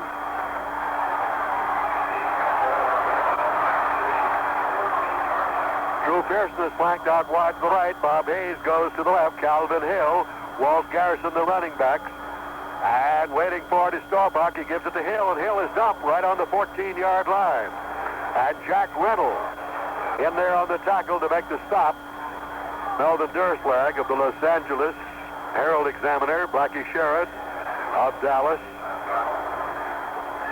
and Jim Murray of Los Angeles, famous columnist, all on their board of experts today, selecting the most valuable player in this ball game.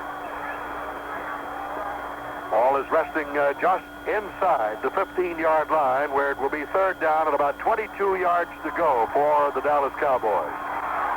13 minutes and 38 seconds of playing time remaining in the third quarter, and the Cowboys go back in the huddle again. They came out of it, came up to the line, then went right back into the huddle, and the official now, Fred Silva, I don't know what that's all about. He blows the whistle and said, let's go, let's play football. 13:38 to go, third quarter, 17-6. You heard Don Klosterman say that he felt his team could come back in the second half. So it's a big third down right now for the Rams more than the Cowboys, as the Cowboys have it with the third down. And here's Staubach rolling out the right, throws a pass to Hill, gets blocking at the 20, 25, 30, 31, and he is knocked out of bounds at the 32-yard line by Steve Cleese, and that will bring up a fourth down, and they'll have to surrender the ball. That was an example, however, Van, of what you can do against the zone defense if you have time to throw. And Roger, certainly had time that time. However, he didn't get enough for the first down, of course, with a long yardage to go. So it does bring up fourth. And Bateman, who has punted twice today, averaging 40.5 per kick, will kick it again. Bertelson and Elmdorf for deep. And here's the boot, and it's a good one. Bateman put the foot into that one, back on the 20. Bertelson brings it back, gets the block to the 25, to the 30. He cuts back 35. He's at the 40. He's at the 45. He's all the way up to the 48-yard line. That was a 49-yard kick and a brilliant run back by Bertelson. Beautifully set up by the Los Angeles Rams. Stopped finally by Jim Arneson. Set up to the left side for the return, and with good blocking, he moved it all the way up to his own 49-yard line. That's the kind of stuff you like to see from the specialty team. 29 yards net and the return. So the Rams break out of it with Jackson to the left. Jack Snow is flanked to the right. First and 10 from the Rams 49-yard line. And it's a 17-6 ball game, and waiting for it now is quarterback John Hadel. Hadel on the give to McCutcheon. McCutcheon breaks off left guard down to the 47-yard line of the Dallas Cowboys, and there Leroy Jordan brings him down. Mean, bad Leroy. And he's in there. He turned this ball game right around at the beginning with a pass interception. Then a fumble recovery, 2 turnovers, and that's the story. 17-6. Larry Smith has gone now in as the running back man for the Los Angeles Rams. They have good depth in their back. 2 wide receivers. John Hadel, the quarterback, waiting. He's got second down and about 7 yards to go. He's in Dallas territory. He gives the ball off now to the running back, Larry Smith, and Smith is tackled by Jethro Pugh way back on the 46-yard line. Boy, did he come blasting in there. He just had a free rein to run. There was nobody that touched him blocking-wise. Somebody missed an assignment for the Rams there. And, of course, mistake Turchis. Lost 6 yards on the play, and Smith had just gone in.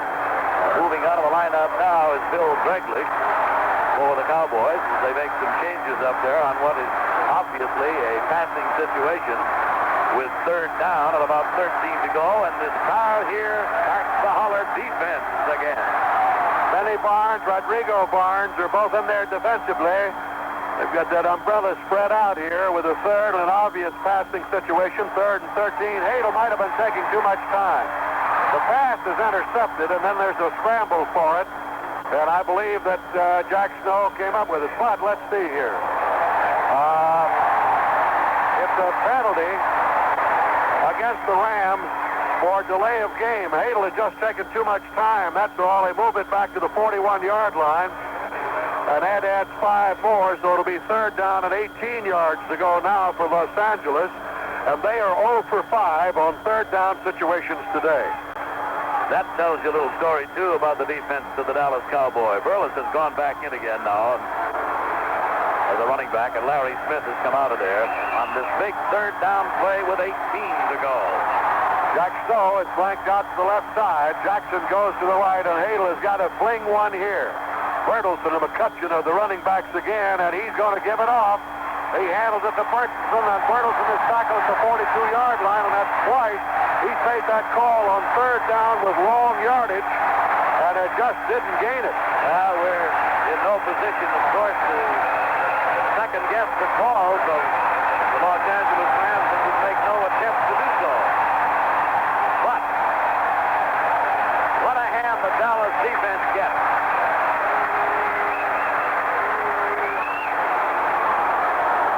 Dave Chappell is back in kick formation, and Golden Richards is back in the safety spot for the Dallas Cowboys. With 10:15 to go in the 3rd quarter. And offside, the Dallas Cowboys, they made contact. Breaking through there for the Cowboys, big number 56, and that's Rodrigo Barnes of Rice, 6'1", 215-pound rookie. And they'll walk it off 5 yards, but it'll still be 4th down and 12 yards to go, or 13 to go. So the situation will be the same, except Dave Chappell will have 5 yards less to kick. And the Cowboys have got everybody up front except one man back to put the rush on him. This is waiting for the snap. He gets it and kicks it away. Beautiful kick. All the way down and inside the end zone, 53 yards. And so there's a timeout with the score. The Dallas Cowboys 17, the Rams 6. In college basketball on Saturday, UCLA's winning streak has spanned 4 seasons now, and the way the Bruins are playing ball, it could be another 4 years before they taste defeat. 6 players scored in double figures last night as the top-ranked Bruins demolished previously unbeaten St. Bonaventure 111-59 for their 6th victory of the year and their 81st in a row. All-America center Bill Walton played only 22 minutes of that contest, tossing in 13 points and grabbing off 17 rebounds. In other top games played last night, 7th-ranked Indiana dumped South Carolina, ranked 14th, 84-71. 8th-rated Providence defeated DePaul, 93-75. 9th-ranked Louisville down Bradley, 74-65. And 10th-ranked Southern California toppled Ohio University, 80-68. Also, Long Beach State defeated Indiana State 74-45. Cincinnati edged Washington 82-80, and Vanderbilt topped Kansas 83-72. Dan Patrick, along with Bob Reynolds, Buck Jersey, Buck Branson, our entire Mutual Sports crew at Irving, Texas, at Texas Stadium, in the playoff game of the National Football Conference with the Dallas Cowboys leading the Rams 17-6. We've got production assistance today, too, from Harry Walker of Detroit and Bud Shelton. Now wide to the right side goes Drew Pearson. I formation. Roger Staubach sends in motion Pearson to the left side. And he's got 1st and 10. And the give is to Hill. And Hill is at the 24-yard line and brought down there. Gain of 4 yards on the play. Fred Dreyer's the man who made the tackle. It will be 2nd down and 6 yards to go. 2nd down, 6 to go. The Dallas Cowboys leading 17-6. We've got 9:45 to go. Youngblood has had a tremendous year. He has sacked the quarterback 18 times this year and tackled the runner behind the line of scrimmage 26 times this season. That's the fine ball play. The Rams. The give now is to Garrison, and Garrison is at the 34, the 35, and brought down to 35 at the 1st down for Dallas. Walt Garrison, who wrestled steers in the offseason. 6-footer, 205 pounds from Oklahoma State. He looks like he can handle Rams as well as steers, too, the way he's running out there today. They mark it on the 34, so make it 1st down and 10 to go. It'll be Alabama and Notre Dame in the Sugar Bowl on New Year's Eve over many of these stations. The winner of that one will be the national college champion. But out the left is Pearson. Now he goes in motion to the right, being followed man for man all the way across. Staubach is back to throw. He's going to be sacked. Back on the 29-yard line. Olsen in there for the Los Angeles Rams. And that's the 3rd sack of the day. And the ball is marked on the 29. The series originated on the 34. So it'll be 2nd down and 15 yards to go for the Dallas Cowboys. Checking in for Los Angeles, number 66 is Bob Stein. And coming out of the Rams lineup, Larry Brooks. That's the 48th time that the Rams have gotten to quarterbacks over the season and into the playoffs here, and the 4th time in games against Dallas that Staubach's been intercepted, with the 1 interception here today so far. Hayes to the right side. To the left side now goes Drew Pearson, Hill, and Garrison, the running backs. And here's Staubach back to throw with 2nd and 15. Looks, throws a swing pass to Hill, incomplete. Out in the right flat, and ironically, he was wide open, Bob. He was harried in there and throwing that one by Jack Youngblood, who got in there and put plenty of pressure on Roger, and he had to let it go. And I think, of course, we mentioned earlier at the top of the broadcast, Van, the Los Angeles Rams coming in here felt that great success would be theirs if they could get to Roger, not particularly to sack him, but to hurry him. And here in the second half, they have made some adjustments in the locker room defensively, and it's obvious they have taken a little bit of the play away from the Cowboys, who still lead it, however, by 11, 17-6, with 8:14 to go in the 3rd period. Hayes to the right side, Pearson to the left. 3rd down and 15 yards to go from the 29-yard line of the Dallas Cowboys. Back goes Staubach to throw, throwing from the pocket, and it is incomplete. Intended for Bob Hayes and incomplete. Charlie Stooks twisted his ankle there, covering on that play, and he's trying to walk it off right now. Hayes and Hill both expressed a little surprise after Roger had thrown that. Neither one of them, I don't believe, knew whether the pass was for Hayes or for Hill. But at least the Rams defense has done the job here, and it's now 4th down. That's still at 14 to go, and Bateman will have to kick again. The Rams are not rushing the kicker. They're dropping 2 men back. Elmdorf is back there along with Bertelson, and Bateman booms this one a mile high. Oh, was that in the air? Elmdorf has got it to the 15-yard line and is tackled immediately by the Dallas Cowboys' Mark Washington. That was a 54-yard kick. With the score, the Cowboys 17, Rams 6. A timeout on the field. John Hader of the Los Angeles Rams and Ken Houston of the Washington Redskins were named Friday to the UPI 1973 NFC All-Star team.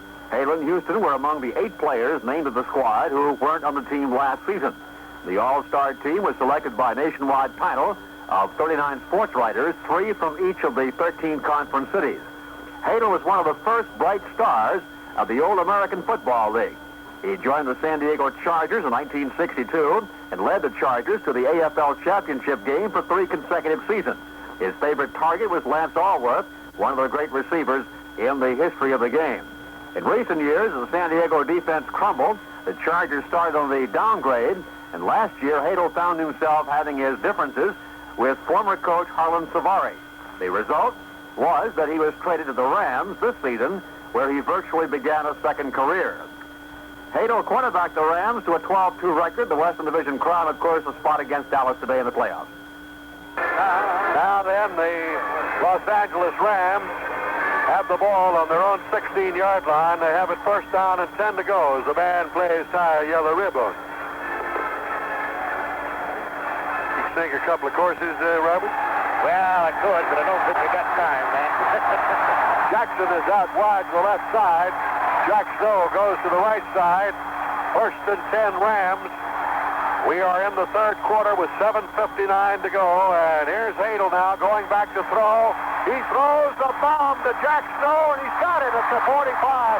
He's down to the 40. He's down to the 35. He's caught at the 34-yard line by Cliff Harris, and he unloaded the bomb, Robert, on that one. Had time to throw, got back, and let it fly. And making a fine catch on it, the veteran Jack Snow. And so the ball moves into Dallas territory. We got a timeout for the officials. The play covered 45 yards. And when we get going again, it'll be a first and 10 for Los Angeles inside the 35 at the Dallas 34-yard line. 10 first downs for the Cowboys, 5 for the Rams, 131 yards on the ground for Dallas, 62 for Los Angeles. Here we go. Wide the left side now is Jack Snow. Jackson flanked off to the right side. Here's Hadel back to throw. He throws the bomb to Snow, and it is incomplete. Down on the goal line, it was almost intercepted by Cliff Harris, number 43. Cliff Harris, the 184-pound, 4-year man of Ouachita College. That's in Arkadelphia, Arkansas. And he's the man who almost intercepted the ball. You got an outlet out there? I'm familiar with Arkadelphia. That one brought the crowd up to its feet, of course, here in this stadium because it's a fine defensive play. It'll be second down and 10 to go now for the Los Angeles Rams from the 34-yard line of Dallas. Hadel's keeping that ball in the air. Snow has caught 2 for 65 yards. Sherman is in there now as a split end. Rod Sherman of Southern Cal. Hadel is back to throw. He's going to run. He's at the 30. He's all the way down to the 28-yard line, and he's pulled down there on the 28-yard line by Mel Renfro, and they recovered quickly. Leroy Jordan was also in there. No question about the fact that he had to run that time, too, because that Dallas defense had everybody covered. We had an injury on the play to one of the Rams, Charlie Cowan, limping out of there. So the ball is at the 28-yard line on a big third down play, and we have an official timeout, and he says, let's go and play ball now. Third down and about 4 to go for the Rams, and a big play right here. Harry Shue replaced Cowan at left tackle. He's from Memphis State. Bertelsen and McCutcheon, the running backs, and they're split. Hadel with the 3rd and 4, waiting for the snap now from Ken Hyman. And back he goes to throw. The blitz is on. He runs out of it. He throws, and it is incomplete. Intended for Jackson, and it's incomplete. That'll bring up the 4th down. And David Ray will get another shot. Let's take a look at his statistics, Bob. Okay, if I can find them. Today I got his... That's what I mean today. Well, he's 2 out of 4. He missed 1 of 42 and 1 of 39, both of them in the first period. And, of course, the only points that the Rams have are on his toe, 1 of 33 and 1 of 37. And he'll kick this one from 35. Priest will hold a 35-yard kick, the hash mark to the left. And waiting for the snap, the ball is spotted. The kick has the distance. It's no good. Off to the right. There's a timeout with the score. Dallas 17, Rams 6 word. Well,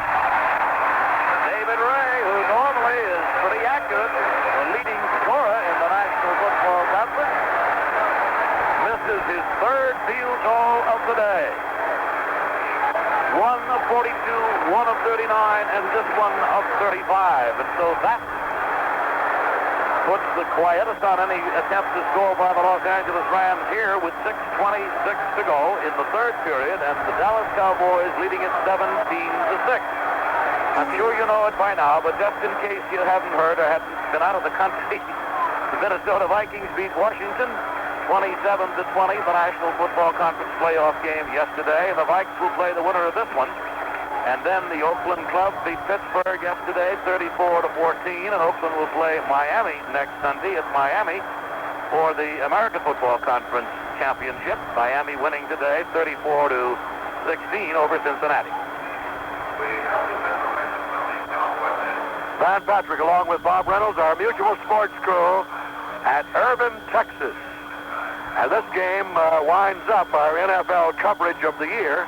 And it's sure been a lot of fun and a lot of excitement as we've traveled all over America broadcasting the NFL Monday night games and the playoffs.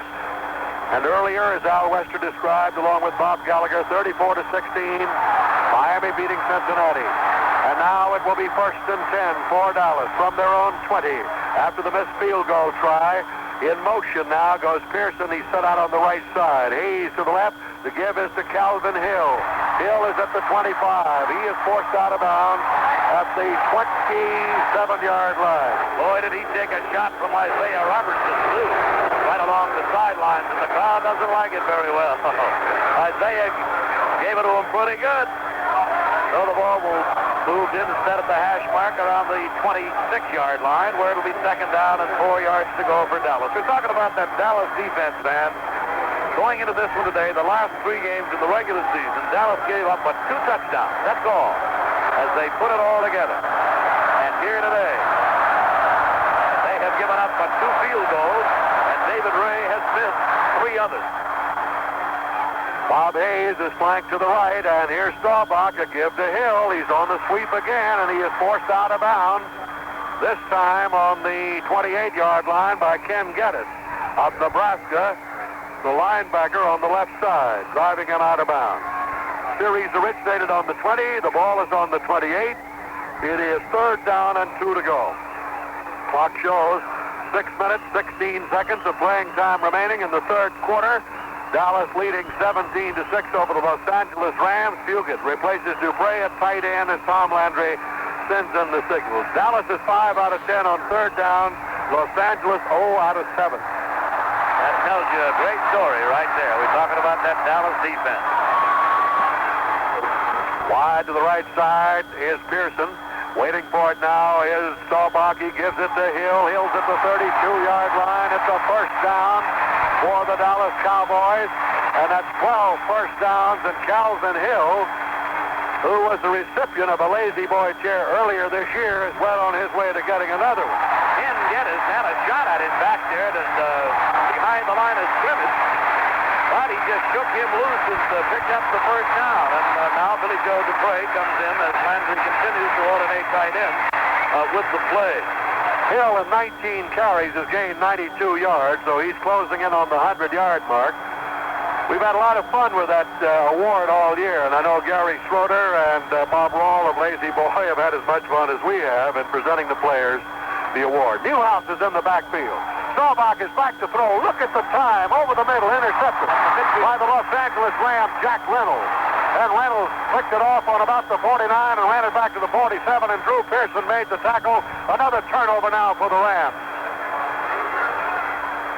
That's his 3rd interception of the year. Jack Reynolds is from the University of Tennessee.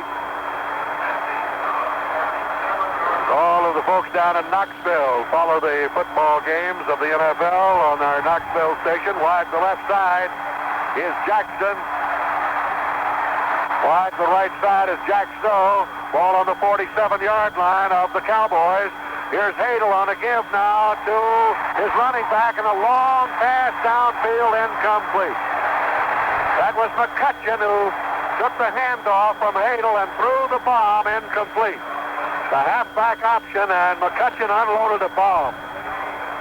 Going back to that interception by Roger Staubach by Jack Reynolds, that's the 5th time that the Rams have intercepted Roger in 2 games. Going into this one, They had picked off 3 the last time they had played against Dallas. And now they have a couple more here today. One by Ellendorf and this one by Reynolds, which gives the Rams an opportunity as they have the ball at the 47 of the Dallas Cowboys, 2nd and 10. Bertelsen and McCutcheon are the running backs. 2 wide receivers. Hadel is going back to throw. Stays in the pocket. He throws a bomb. It is intercepted. Dropped. It was right in the hands of Cliff Harris again, and he was hit by the intended receiver, McCutcheon, and disengaged him. I'll tell you something, McCutcheon made a very, very smart play on it because Hadel put the ball up a little bit, sort of lobbed it down there, and actually looked like he was throwing it to the interceptor. Well, McCutcheon immediately saw that he was going to have no chance to get it, and he wanted to make darn sure that the interceptor didn't hang on to the thing. So as the ball came into his arms, he really cracked him and caused simply an incomplete pass instead of an interception. Hadel is 4 out of 12 today. Big 3rd down right here. 3rd and 10 from the 47 of Dallas. 2 wide receivers and John Hadel on the call. He goes back to throw. The rush is on. He throws the bomb, and it is batted away by Harris. And once again, that Dallas defense gets the hand from the crowd. Charlie Waters got a lacerated hand earlier in the ball game. They worked on it. There was some question whether he'd be back or not, but he was back in there. And so as the crowd once again gives the Dallas Cowboy defense a roar of approval, it becomes 4th down now for the Los Angeles Rams. The Cowboys will have 10 men up front to put a little pressure on the kicker here, dropping only 1 man back. Cliff Harris did a great job defensively. Golden Richards is deep. Dave Chappell is end to kick. He's averaged a little over 40 yards this year. Low pass from center, but he booms it out of there. Richards takes it on the 11. A flag is down, and he's going to be tackled on the 13-yard line. That was a 35-yard kick. And with the score, the Cowboys 17, the Rams 6, is a timeout on the field now. This. Talking more about the NFC All-Star alignment, we mentioned John Hadel as the quarterback on the offensive unit for the NFC. In addition to Hadel, also named were wide receivers Harold Jackson of Los Angeles and John Gilliam of Minnesota, along with tight end Ted Quilic of San Francisco, tackles Ron Yary of Minnesota, and Ray Fielwright of Dallas, guards Tom Mack of Los Angeles, and John Nyland of Dallas, center Forrest Blue of San Francisco, and running backs Calvin Hill of Dallas and John Brockington of Green Bay. Ken Houston of the Redskins had spent his pro career until this year with the Houston Oilers, a confusing combination of Houston. He joined the Oilers in 1967 and had been a standout. Joining Houston on the defensive unit were ends Claude Humphrey of Atlanta and Carl Eller of Minnesota, tackles Alan Page of Minnesota and Merlin Olsen of Los Angeles. In addition, middle linebacker Leroy Jordan of Dallas was named, outside linebackers Chris Hamburger and Dave Wilcox. Garrison is going out of the lineup. Newhouse has replaced him. That's Bob Newhouse, who's 5'10", a 200-pounder from the University of Houston, 23 years old. He's been in the league 2 years, 84 rushes, 436 yards. He's averaged 5.2. Looks like he's standing in the hole. He's so short. Boy, he can move, though, I'll tell you. Waiting for it now, Staubach. He pitches it back to Calvin Hill, and Hill cuts back, stays on his feet, and is finally brought down on the 19-yard line. 7 yards he gained, and he went over the 100-yard mark right there, Bob. Interesting to note the statistics on Harold Jackson, Van, who had such a great day the last time these two clubs played, when the Cowboys were beaten by the Rams 37-31 October 14th, and they did it largely in the air when Hadel hit Jackson for 4 touchdown passes, 2 of them of the long bomb variety of more than 50 yards. All in all, he caught 7 against the Cowboys for 238 yards his best day, but today only 1, that's all. 3rd down coming up and 4 yards to go. Staubach now with 1 receiver set out. He gives it off to Hill. Hill is trapped back there and brought down on the 15-yard line in a fine defensive play by Ken Geddes, the linebacker on the left side. So that'll force Dallas to surrender the ball, and let's take 10 seconds for station identification. This is Mutual, the News and Sports Radio Network. This is the American Forces Radio and Television Service. You're listening to the Voice of Information for the American Forces at 790 and 1420. SCN Canal Zone. Bateman will kick. He's averaged 46.5 today, and his longest kick was 55 yards.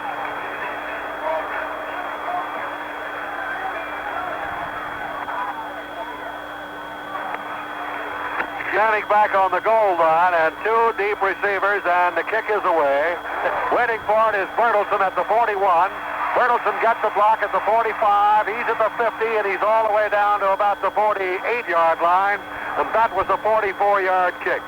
So it will be first down and 10 to go for the Los Angeles Rams, and once more, they are in the territory of Dallas. So, Bob, they've had some opportunities here in the second half. Indeed, they have. But the defense has shut them off. They just have not been able to come up with the big play. Two wide receivers again. Hadel directing the attack once more with Bertelsen and McCutcheon behind him. He gives it off now to McCutcheon. He breaks the tackle, gets the block, comes the other way, gets to the 50, gets down to the 45-yard line before he's brought down, and great running by McCutcheon. Green and Edwards made the tackle. Jethro Pugh had him trapped back there for a big loss. McCutcheon this year in 210 carries has gained 1,097 yards. He's averaged 5.2.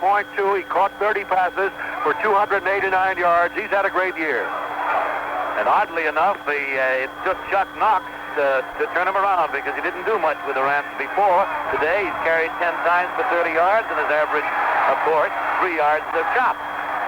Wide the left side is Jackson. Jack Snow goes to the right. John Hadel with a second down and 7 to go. Splits the two backs behind him. He might put it in the air right here, and back he goes. He throws one right over the middle. This was completed to Larry Smith, and Smith is down to the 36-yard line.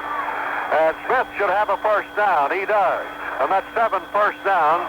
Ball on the 36-yard line of the Dallas Cowboys. And the Rams, Bob, have just got to get 6 on the board if they expect to go into that fourth quarter with a shot at this ball game.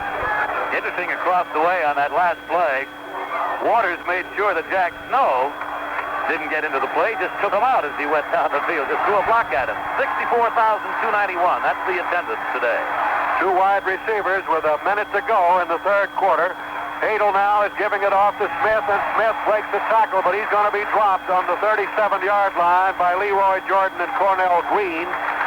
Clock is running with 45 seconds to go. It will be second down and 11 yards to go as Smith lost a yard on that play. He's from the University of Florida, a 3-year man. We haven't seen Les Josephson today, nor Tony Baker. They're running backs for the Rams. Harvey Martin is in there defensively now for the Dallas Cowboys. Jackson is split to the left side. Going to the right side is Jack Snow. John Hadel waiting for it. Hadel with a second and 11 situation. He goes back to throw, dumps it right over the middle. It's completed to Larry Smith at the 32-yard line, right at the 32. Tackle made immediately out there by D.D. Lewis. And we've got 5, 4, 3. We're running up now to the end of the quarter. We'll never get another play. That's the gun. That's the end of the third quarter. With the score, Cowboys 17, Los Angeles 6. Now this.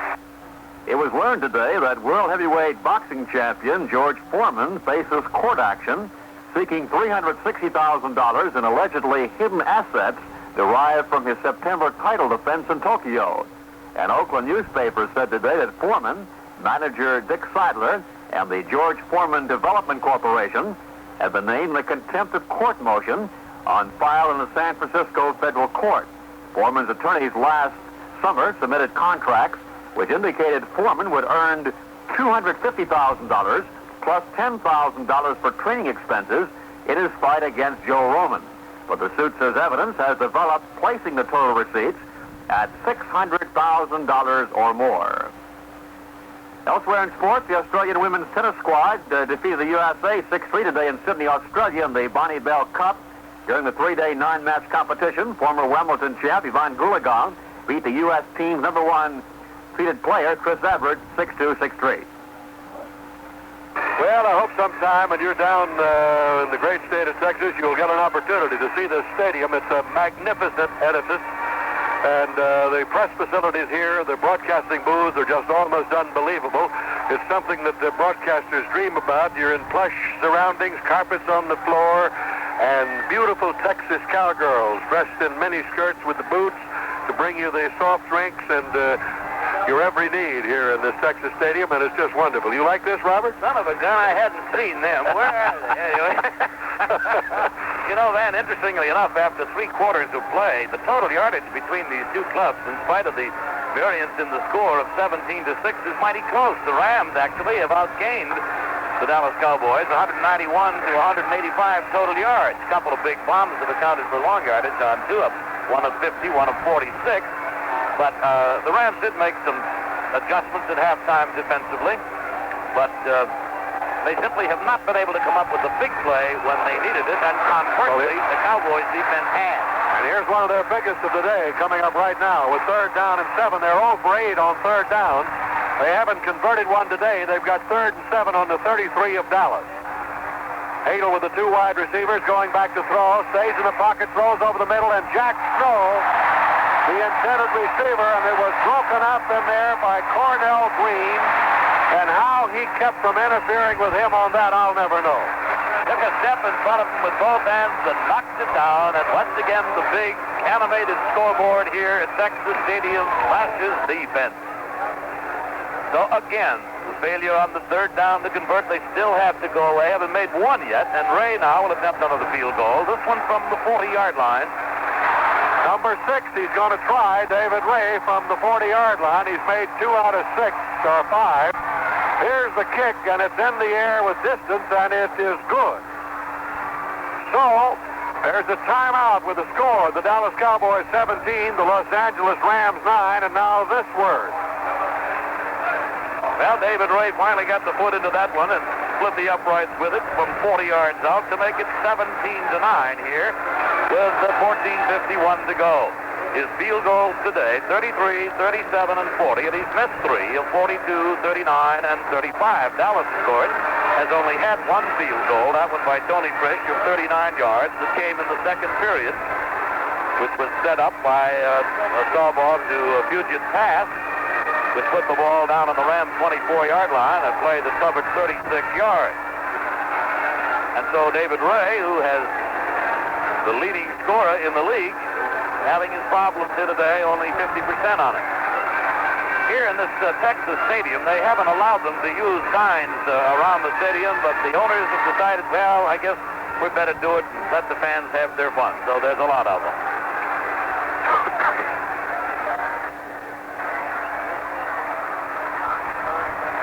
David Ray, who just kicked the 40-yard field goal, will kick off, and Montgomery is deep, along with Cliff Harris and Charlie Waters for the Dallas Cowboys. Harris is in the middle.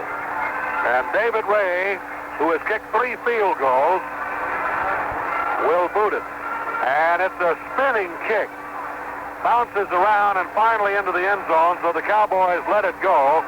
And it bounces out of bounds, will be brought out to 20, a touchback, 1st down and 10. And while I have just a moment, I want to especially thank Mr. Bob Cochran, who's in charge of radio and television for the National Football League, for the tremendous cooperation extended to the Mutual Network in our broadcast of NFL games this year. Without his help, I'm sure they would not have been the success they have been.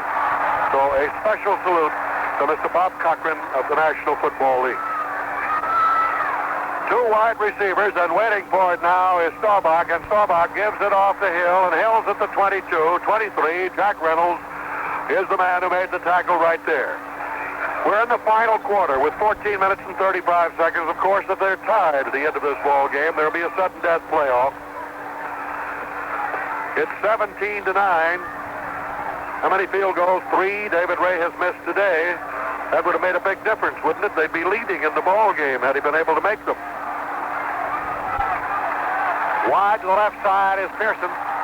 Bob Hayes is flanked to the right side. Roger Staubach with a 2nd down and 7 yards to go from his own 23-yard line. Goes back to throw. Throws a swing pass out to Hill. He hurdles one man and is finally bumped out of bounds on the 29-yard line by Steve Priest, the safety man of the Los Angeles Rams, and Wright did a tremendous job of blocking over there from his right tackle spot on Charlie Stoops. That was what is sometimes called just a little safety valve pass because there was no screen set up for him. He just flipped it over to him quickly, and as you pointed out, a good block resulted in the yardage gain, so that they're now third down, and they have only about a yard to go. And Dallas, in third down conversions, are 12 out of 6. And again, as we mentioned, the Rams have yet to convert on any third downs at all. 3rd and 1 right now for the Cowboys. Hayes to the left. Pearson goes out to the right side. Hill and Garrison, the running backs. Here's the give to Hill. He's at the 32-yard line. First down. Dallas. Youngblood made the tackle. What a day Calvin Hill is having for Dallas. 13 minutes of playing time remaining in the ball game. The ball is on the 33-yard line of Dallas. First down and 10 to go. The Cowboys lead it 17-9. Earlier, as you heard over these stations, Cincinnati went down before Miami 34-16. And mentioning Calvin Hill on the day that he's having, Van, indeed he is. 23 carries, 102 yards for the former All-American at Yale. Now they have a pro set with the 2 wide receivers. Roger Staubach with the first down on the 33-yard line, and Staubach now going back to throw. He's being trapped. He's tracked back on the 21-yard line. The Rams had 5 men in on top of him, and they brought him down. In there was Fred Dreyer. Also in there was Larry Brooks and Olson. They really crowded him. 4th time today that the Rams have sacked Staubach for losses of 34 yards total. 2 interceptions on Roger today. 4 times they've sacked him, and yet Dallas leading it 17-9, simply because that they took advantage early of the quick turnovers, turned them into 14 points. And the 2 turnovers by Dallas in the first half simply resulted in 6 points. All right, second down and 21 yards to go. 2 wide receivers set on the left side. Hill and Garrison, the running backs. The draw play to Hill. He brings it out to the 25-yard line, and the tackle is made on the 25, made by Isaiah Robertson, the linebacker on the right side, and Jack Reynolds. Market on the 25-yard line. We were thanking a moment ago people who have helped, and we want to thank, too, all of the great radio stations all across America who've joined us all season long to make this the biggest and most powerful sports network in radio history.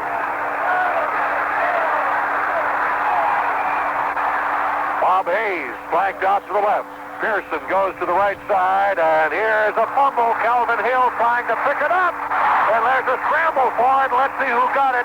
The Rams have the football on the 16-yard line, and that was Fred Dreyer. It was a pitch out from Staubach to Calvin Hill, and they're asking for time, the officials, and somebody is hurt on the play. I believe it's Hill. Buck Jersey, get the glasses on him. I believe it's Hill, who's had a tremendous day, and you cannot fault Hill too much on that pitch out for the simple reason that Staubach's pitch was not very accurate.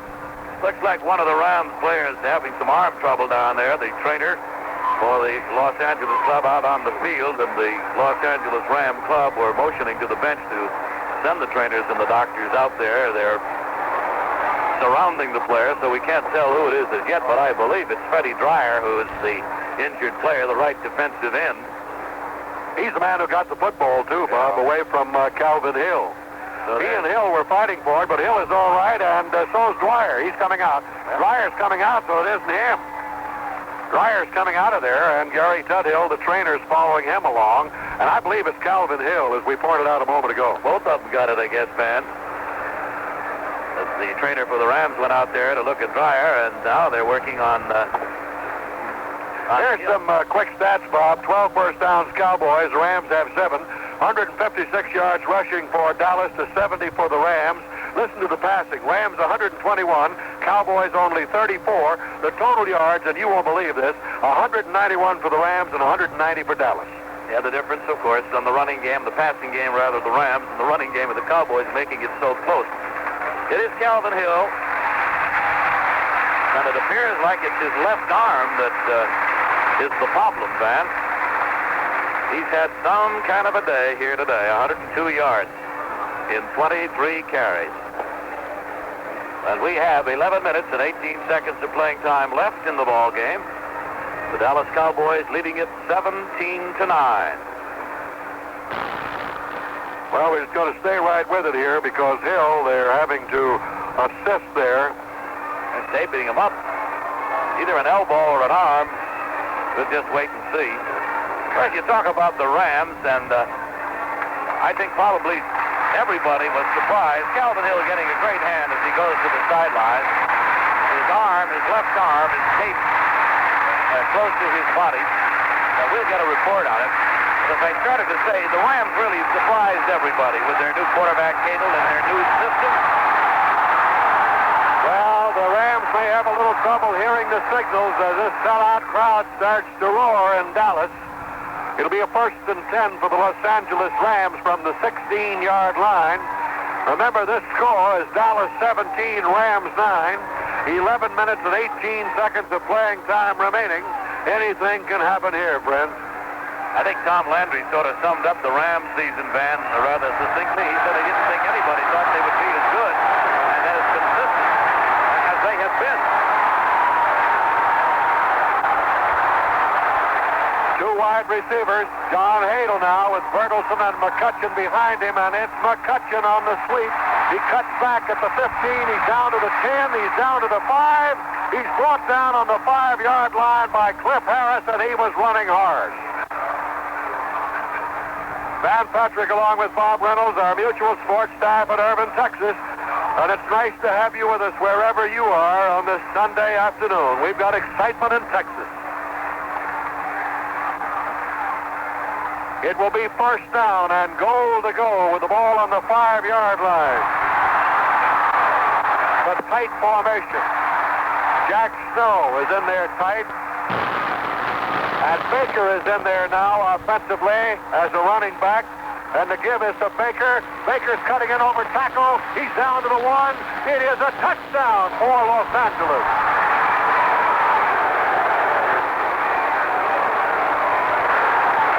Tony Baker making his first appearance of the day, and he carried 5 yards off left tackle. That's his 8th touchdown of the year, and he was not to be denied on that one, Bob.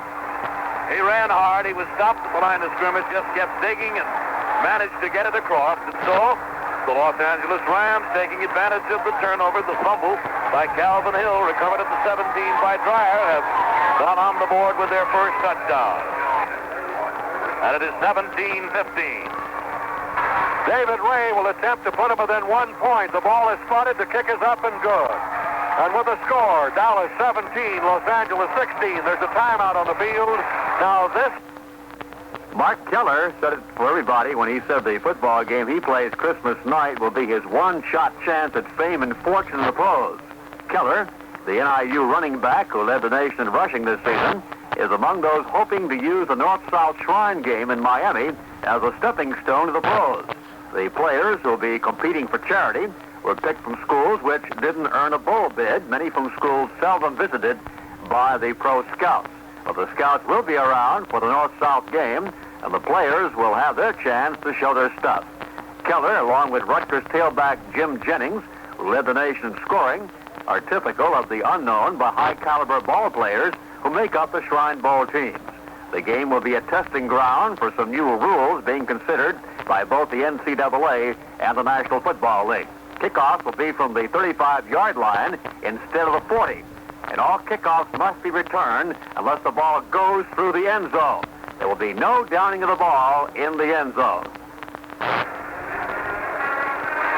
Back at Texas Stadium, we've got a report on Calvin Hill. He suffered a dislocated elbow in his left arm, Van. That's about what we thought was the trouble. So he will be through for the day, of course. All right, the Rams, trailing by 1, will kick off. Cowboys drop 3 men back. We've got 10 and a half minutes to play in this ball game. High end over end, coming down the middle man, and that's Cliff Harris to the 10, the 15, the 20, and he is tackled by about 5 Rams on the 21-yard line. And it'll be 1st down and 10 to go for the Dallas Cowboys from their own 21. And the momentum now has definitely changed with that last turnover, of course. And you watch this Ram defense get a little fired up here, I should imagine, Van. Trailing by 1, that's all, with lots of time left. 10-19, and what a ball game here from Texas. Bob Hayes is flanked to the left. Garrison and Newhouse are the running backs now for Dallas. Waiting for it is Staubach. He gives fakes on the draw and a play action. Throws to Hayes, and he drops it. He can't hold it. Hayes was hit as the football hit him. He was jarred. Eddie McMillan coming in there to give him a solid shot. He's a rookie, and he played that one beautifully. Staubach now 6 out of 13 for 68 yards. And that Ram defense will start to work here. Fired up with that turnover and the resultant touchdown as Tony Baker took it over from 5 yards out, and we've got a 17-16 ball game. All right, Bob Hayes wide to the left side. Drew Pearson goes to the right. Newhouse and Garrison are the running backs. It's 2nd and 10 from the Dallas 21. Staubach back to throw. Stays in the pocket, and he's going to be sacked. Back on the 17-yard line. A loss of 4 yards on the play, and Larry Brooks brought him down at the 5th sack of the ball game.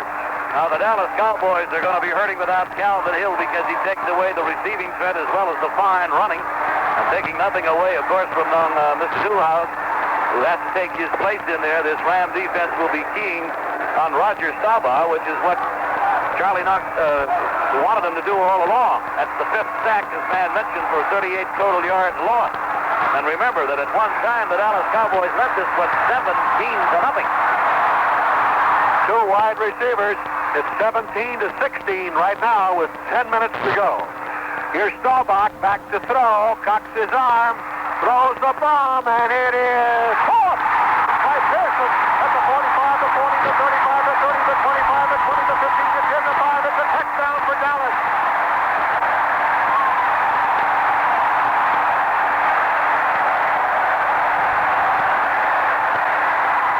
Beautiful reception at the 47-yard line on the play man. Covers 83 yards.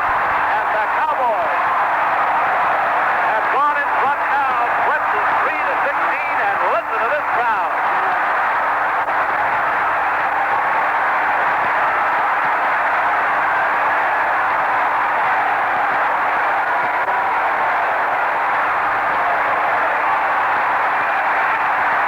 Talking about Drew Pearson, one of the bright spots of the season all year long, a rookie free agent from Tulsa. Otto Stoll was the team's leading receiver, and he suffered a broken ankle at Philadelphia in the 7th game of the season. And 2 games later, his replacement, Mike Montgomery, suffered a severely strained groin muscle. That left it up to Pearson. And in 5 games as a starter, the 6-foot, 175-pounder caught 20 passes for 369 yards and 2 touchdowns. All he had to say was, I never doubted my ability. I just needed a chance. Unbelievable. He was covered by the 2 safety men, and how he got between them, I'll never know, but he did. Play covered 83 yards. It's 23-16, and Tony Fritz will try the point.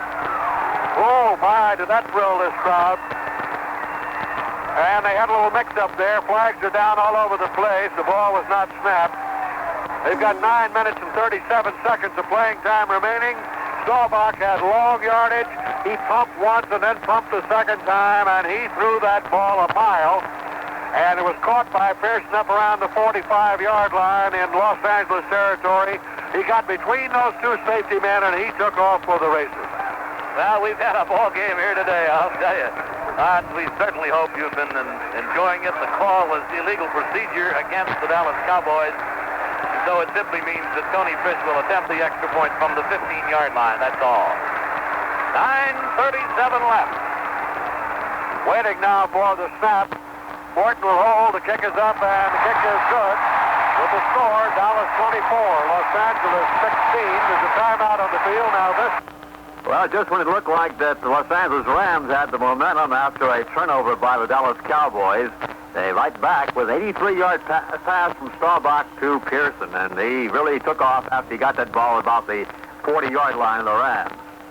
We get back to more action in a moment. Retired Kentucky basketball coach Adolph Rupp checked out of the hospital today in Orlando, Florida, en route to his Lexington, Kentucky home. A hospital spokesman says a 72-year-old former University of Kentucky coach was accompanied by his wife. He had undergone surgery on a perforated ulcer 8 days earlier. Meanwhile, former Olympic swimming champion Johnny Washmuller remains in serious condition at a Las Vegas, Nevada hospital today. Washmuller was hospitalized Wednesday night because of a reoccurring heart ailment. Washmuller broke 67 world swimming records and won 5 Olympic gold medals during the 1920s before he became the hero of Tarzan films some 3 decades ago. Here's the kick down to Ron Scribner. He brings it back to the 25-yard line. So it will be first down and 10 to go for the Rams. They have the ball on their own 25-yard line. Ron Scribner is a rookie from UCLA, 6-footer, 200 pounds. And I want to tell you that Pearson is some kind of receiver. It'd be interesting to know how he arrived at that name of Drew Pearson, his parents, because of the famous columnist of that name. And he was named, Buck Branson tells me, after the columnist. First and 10 from the 25-yard line, and back goes Hadel to throw the bomb, and he uncorks it. And Harold Jackson is down there, and it's incomplete. Almost intercepted. Waters and Harris were there, and he unloaded the bomb. These are the two guys that were burned the last time they played. Both of them. Today, Jackson has pulled in just once. So they were ready for him today. Lampy says, I had an idea that Hadel might try the same thing today, and we want to be ready for him, and obviously they have. Hill today, 25 yards rushing, 25 carries rather, for 97 yards and a touchdown, and 21 yards in 2 catches before he went out of the ball game with that dislocated elbow. What a day he's had. You can't say enough about the defense, the zone, and the man-to-man that Dallas has utilized today. They throw several at you out there. Second and 10 from the 25. Hadel is going back to throw again. He sets up and throws a sideline pattern completed to Jack Snow at the 37-yard line. It will be a first down for the Los Angeles Rams, and Charlie Waters is the man that made the tackle. Cowboys lead it 24-16. How big that play will be referred to, Van, that 83-yarder, if the Dallas Cowboys manage to hang on and win this one and go further. Because just when the Rams had come back from 17 points to nothing, looked like they had the momentum, Dallas comes up with a big play to make it 24-16. Reynolds and McCutcheon, the running backs, and the give now is to McCutcheon on the sweep. He cuts in at the 39 and is run out of bounds after a 2-yard gain. That stops the clock with 9 minutes and 10 seconds of playing time remaining. And let's give all of our great stations, and here are some great announcers to give you call letters as we take 10 seconds for station identification. This is Mutual, your news and sports radio network. This is the American Forces Radio and Television Service. This is the Southern Command Radio Network, an affiliate of the American Forces Radio and Television Service. SCN to the zone. At Texas Stadium. Jackson is wide to the right. It's second down and 8 yards to go for the Rams. 262 yards Dallas, 222 overall Rams. Here is Hadel back to throw. Gets some time. He's in a little trouble. He may be caught from behind, and flags are down all over the place. Bertelsen was knocked down. D.D. Lewis was chasing Hadel, and he didn't see him. He was coming in the back door, the side door. We got a personal foul call, Van, against the Dallas Cowboys, D.D. Lewis on that one. The official gives the signal, and so the penalty will be marked off from the 38-yard line, and it'll be a long 15-yarder, and of course gives the Rams the first down at the Cowboys 46. So there's a break for the Los Angeles Rams. That's the 5th penalty against Dallas for 44 yards. The Rams have been caught only twice for a total of 10.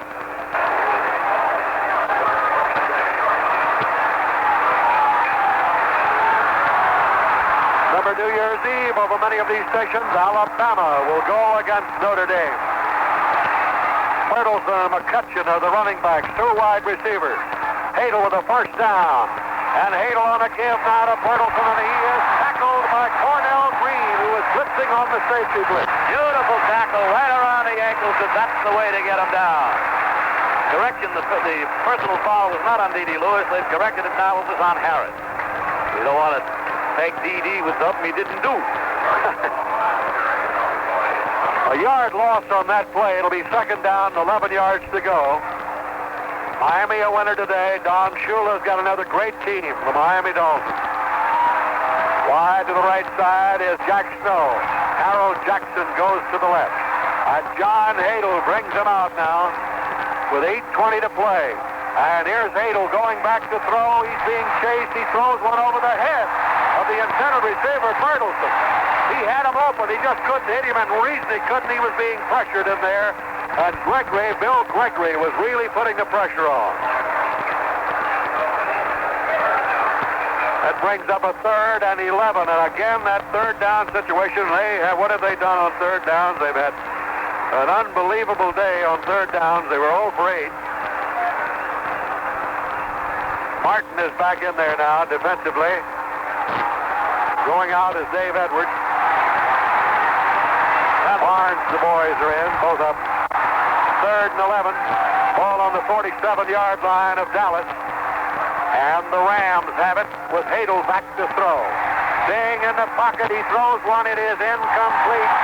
Into the hands of McCutcheon and out. It's incomplete. That stops the clock with 8 minutes and 10 seconds of playing time remaining and forces the Rams to kick. And once again, the Rams unable to pick up that crucial third down play. Now, I have not seen Hadle, man. I don't know whether you have seen him before this year or not. But he just hasn't been pulling that arm back and letting fly. I don't know whether it's sore or whether he's thrown like that most of the season. But on his passing today, even though he's done fairly well, he seems to be aiming the football. So we've got a kick situation, and that Dallas Doomsday defense has done it again. Waiting for it now is David Chappell back on the 39-yard line. A single safety back for Dallas. The kick is away, a high booming kick. Golden Richards calls for the fair catch on the 11-yard line. And that was a kick of 42 yards. So it'll be first down and 10 to go now for Dallas from their own 11. They lead it by 8 points, 24 to 16. They were favored by 4. The Rams got within one of them. They were trailing at one stage 17 to nothing. I want to thank Mr. Kurt Mosier and Doug Todd of the publicity department of the Dallas Cowboys, Tex Schramm, the general manager, and Tom Landry, the coach, for their assistance. For the Rams, Chuck Knox, Carol Rosenblum, Don Klosterman, Jerry Wilcox, and Jack Geyer. High formation, 2 wide receivers, 1st and 10 from the 11-yard line. Roger Staubach with Newhouse on the carry, and he's going to be stopped right at the 11-yard line. No gain. Ken Geddes hit him. Clock is moving. 7 minutes and 55 seconds of playing time remaining. What a ball game that should be New Year's Eve. Alabama against Notre Dame.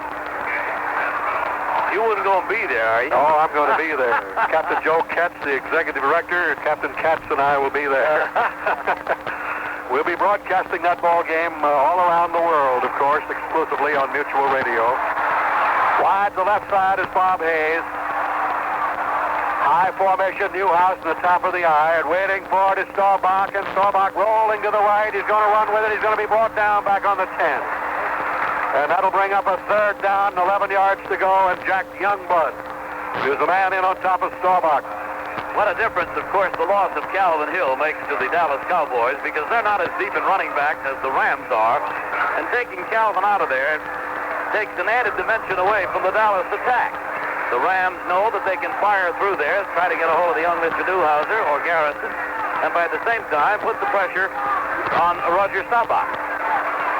Rams got 5 defensive backs in. Al Clark of Eastern Michigan, 3-year man, is in there. He has 1 interception this year. Hayes to the left. Pearson goes to the right. 7 minutes to go. 24 to 16. Cowboys. Back goes Staubach. Sets up, looks, runs out of it, sacked on the 5-yard line. What is that? 6, 7 sacks today. 7 times they have sacked Roger today. Is it 6 or 7?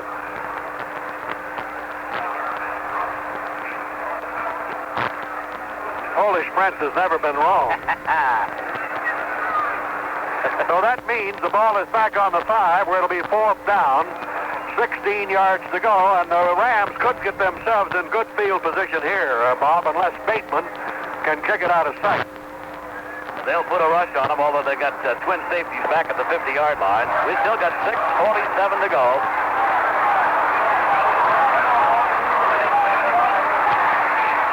Here's the boot, and it is bouncing around, and Bertelsen chasing the ball. He got a good bounce, no chance to field it.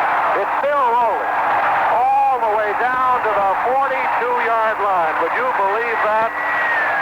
From the end zone to the 42, a 54-yard kick under terrific pressure. That had the Los Angeles Rams coaches up here in the box next to us shaking their heads. And so the Rams now, with 6:26 to go, have it 1st and 10 at their own 41-yard line. Reynolds will have to put it in the air. McCutcheon and Bertelsen, and here's the give now to McCutcheon, and McCutcheon is at the 46-yard line, and he's hammered down to the turf by Leroy Jordan and Cornell Green. So that means we'll have 2nd down coming up at 5 yards to go. Ball on the 46-yard line. The clock shows 6 minutes and 8 seconds of playing time remaining. Well, I hope all of the fans who are flying coast to coast from New York to Los Angeles and San Francisco and vice versa, who are listening or enjoying the ball game. Wide to the right side is Jackson. To the left side goes Jack Snow. 2nd and 5, and back goes Hadel to throw. Time he's got it. He's going to break out of it now, and he's going to be brought down. He had a lot of time, but he couldn't get rid of it. Oh, and I'll tell you something. Warner slipped on the coverage of Jackson that time and went down. And had Hadel been able to get out of that mess, he had Jackson down there. That's the first time that Hadel has been sacked by this fine Dallas defense today. Well, that brought it back to the 45, where it'll be 3rd down and 6 yards to go. The series originated on the Ram 41. 3rd and 6. Clock shows 5.5 minutes, and that's a factor. Jack Snow to the right, going to the left side is Jackson. Waiting for it is quarterback John Hadel. He's going back to throw. The rush is on. He's going to be sacked. The flag is down. And the ball just scooted out of his hands and was covered by Dallas on the 45-yard line. It was covered by Dallas on the 45-yard line. Harvey Martin is the man who covered the ball. The question is, did the whistle blow? It did not. The ball belongs to Dallas. The penalty was against the Los Angeles Rams. The Cowboys turned it down, and they take the football. It was ruled, obviously, a fumble. That's the 7th turnover in the ball game, and that was a big one for Dallas right there. They have it on the 44-yard line of the Rams. As Hadel was sacked, fumbled the ball. It was covered by Martin. So the Cowboys have the football now with Staubach at the control. High formation, 2 wide receivers. Here's Staubach on a pitch to Newhouse. Newhouse hurdles one man, but he's going to be tackled and shoved out of bounds. He got the ball down to about the 43, and he was thrown out of bounds. Isaiah Robertson is the man who threw him out, and he came to play. Isaiah did. Isaiah, he did, boy. Oh, that's terrible. He has the biblical name, doesn't he? He comes from Southern University. He's 6'3", 225 pounds. Wide to the left side is Bob Hayes. To the right side is Drew Pearson. Ball is marked on the 44, 2nd and 10. Back goes Staubach and handing off to Newhouse. Newhouse is tackled on the 41-yard line. Clock shows 4:29 to go. Isaiah Robertson again in on the tackle. Mark that ball on the 41-yard line. Clock is continuing to run, and time is against the Rams. They trail by 8 points.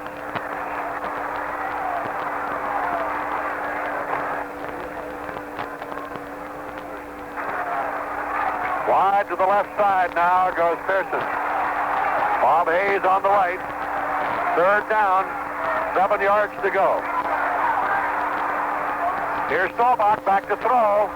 Cocks his arm, throws it deep, and it is for Hayes, and Hayes has got it.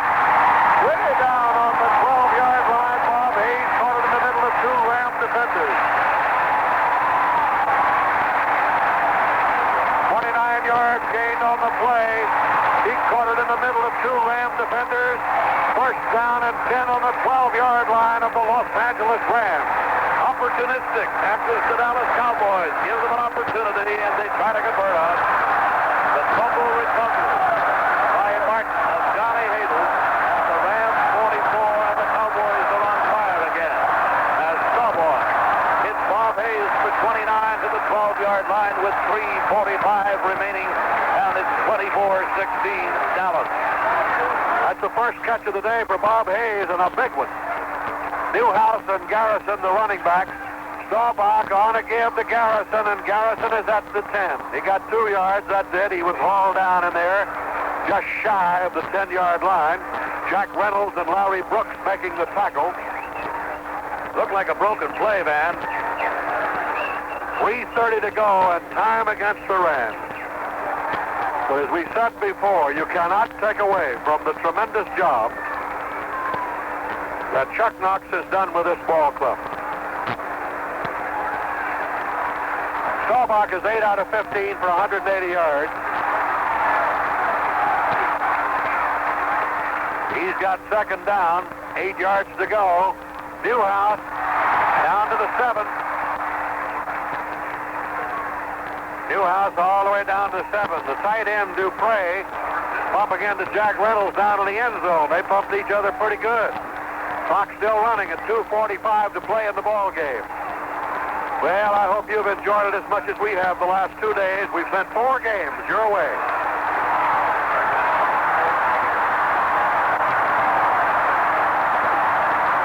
Ball on the 7-yard line. 9 out of 17 on third down situations, which mean they've had a lot of third down situations. Now they go into the eye with 2 wide receivers. Waiting for it is the quarterback, gives off to Newhouse. He's down to the 5-yard line and hammered down on the 5. So that'll bring up a 4th down, and Tony Fritsch will come in now to try to make it 27-16 and just about put it out of reach. He kicked one from the 39-yard line.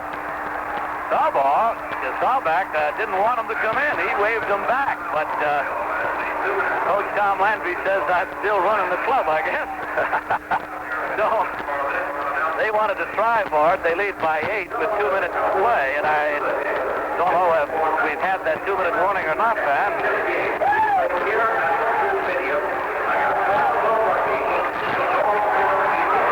But we have Dave Manders, who played his ball at Michigan State, is in there at center, and he is the one who usually centers the ball on field goal attempt, so we'll wait and see. 2 minutes exactly to play the ball game. It is 4th down. About 3 to go for the first down, which would take it down to the 2-yard line. The officials standing in the huddle at the 5-yard line just talking things over. So it appears that with 2 minutes to go, and the Dallas Cowboys leading it 24-16, this will be an important one here. And of course, in there is Tony Fritsch.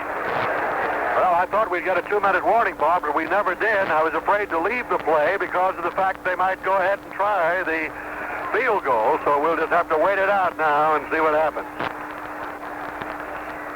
Now I see they're going to take the full one. Thanks a lot, fellas, for keeping it a secret. This crowd announced is 64,291 here today. They expected about 65,000, so they're a little short of that, and most of them, I won't tell you, are still with us. This has been an exciting one. So the field goal attempt by Tony Fritsch from the 12-yard line. The kick is up, and it's good. Between the 12 and the 13, we'll call it the 12-yard line. So there's a timeout with a score. The Cowboys 27, the Rams 16. Now this word. A minute and 58 seconds left to play in the ball game, but Tony Fritz's 12-yard field goal, which ups the score now to 27-16. to 16, just about puts it out of reach unless we have a minor miracle. But you never know in these championship playoff games what can happen. A fumble, a completed long bomb would make a difference. But with both clubs having their 3 timeouts still left, and a minute and 58 seconds left to play, Tony Fritz, who just booted the field goal, will set it up on the 40-yard line and kick it off to the Los Angeles Rams, who are a minute and 58 seconds away from ending the season here, and what a season it's been for Charlie Knox and company. Here's Fritz's boot. High end over Ken, kicked all the way down the end zone. It's going to be brought out of there by Scribner. He's back to the 10, the 15, to the 20. Breaks the tackle.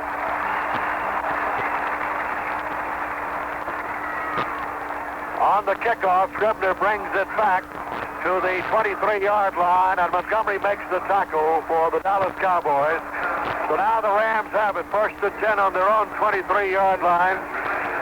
1 minute and 52 seconds of playing time remaining, and that is it.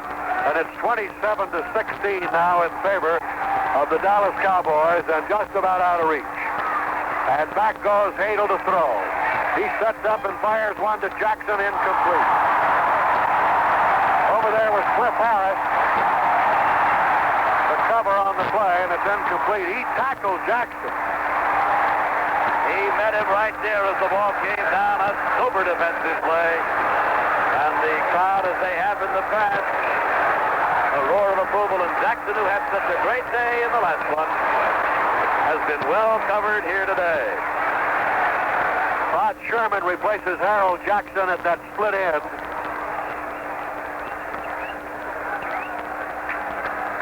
So it will be second down and 10 to go from the 23-yard line of the Rams with a minute and 47 to play. 27 to 16 Cowboys. Bertelsen and McCutcheon are the running backs. Hadel has got the blitz on, and he throws incomplete. They call intentional grounding, I don't know. Boy, they had the blitz on there. Harvey Martin of East Texas State, a rookie.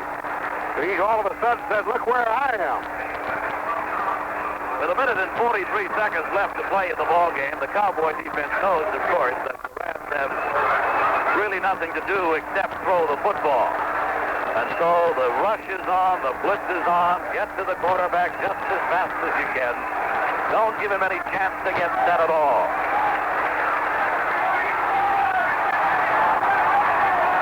Sherman is flanked out wide to the right. Waiting for it now is Hadel. It's third and 10. He's back to throw. He's going to be dropped on the 22-yard line by Bill Gregory, 3-year man from the University of Wisconsin.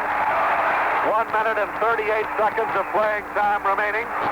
Ball on the 22-yard line. It will be fourth down, 11 yards to go. And the Rams will be forced to kick, and Dave Chappell is in to do the kicking, and the Rams' hope, of course, is it'll fumble on this kick. 27 to 16. Miami beat Cincinnati 34 to 16.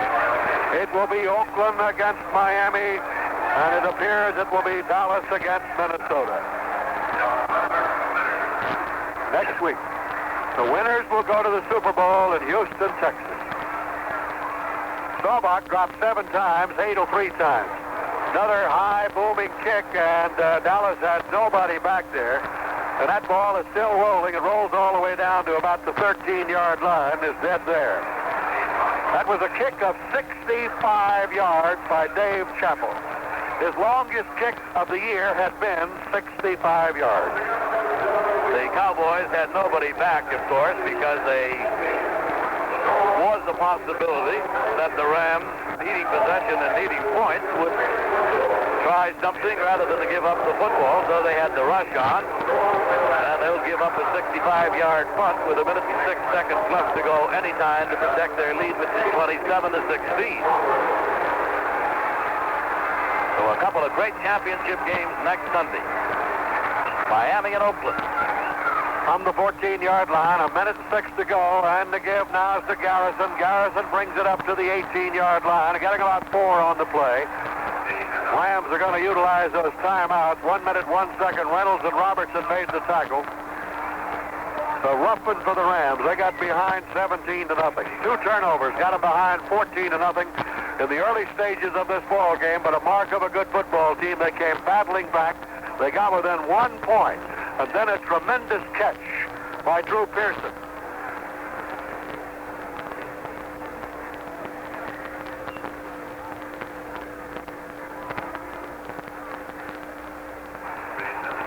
Well, our most valuable player of the ball game, as selected by the media today, is Drew Pearson, who's caught 2 big touchdown passes. Boy, he had himself a day. The give again to Garrison, brings it up to the 21-yard line. Pearson had himself a day, didn't he? He did indeed, and of course his big catch was the game breaker because the Rams had the momentum. They had trailed by 17, had moved to within 1, and Staubach hit it beautifully and made a great catch on it. He's 2 for 87 yards, both for the touchdowns, and without him, the Cowboys would have been in serious trouble. He's a rookie from Tulsa, and he had himself a day. He can relax now after maybe a couple more games in that lazy boy chair. Bob Hayes wide to the left side. Drew Pearson goes to the right. 55 seconds to go in this ball game. It's 27-16. Isn't it ironic that the losing team scored 16 points at Miami today? Newhouse with the ball, but they're going to bring him down on the 20. Jack Reynolds making the tackle. And that will bring up now a situation where the Cowboys will have to punt. 51 seconds to go. They've been emptying some of them out of the stadium. That'll give us a little driving room when we get out of here to get to that airport. If we don't get home for Christmas, there's going to be a little trouble. You better believe that, I'll tell you. All right, the Rams are out of timeouts now. And the Cowboys, although they certainly don't need them. Marv Bateman will kick, and Bertelson is the lone safety now for the Rams. Dave Manders in there on the snap. Here's the kick. Taken on the 40. Bertelson is tackled at the 40, breaks the tackle, and then he's tackled again. Tackle made by Benny Barnes of Stanford. And down he goes.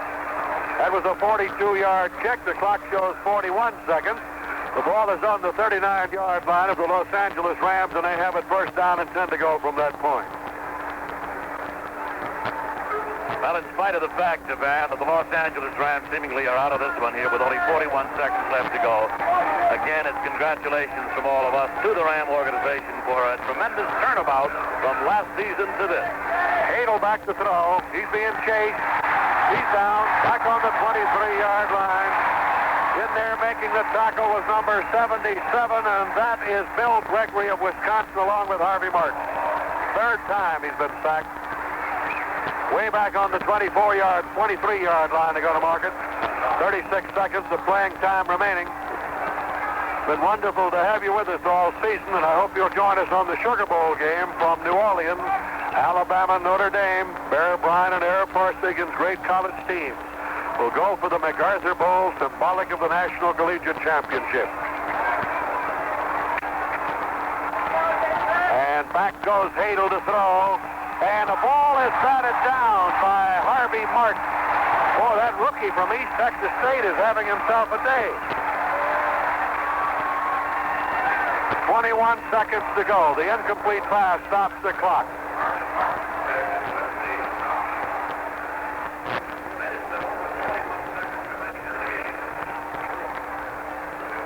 From the 23-yard line, it will be third down and 26 yards to go for the Rams.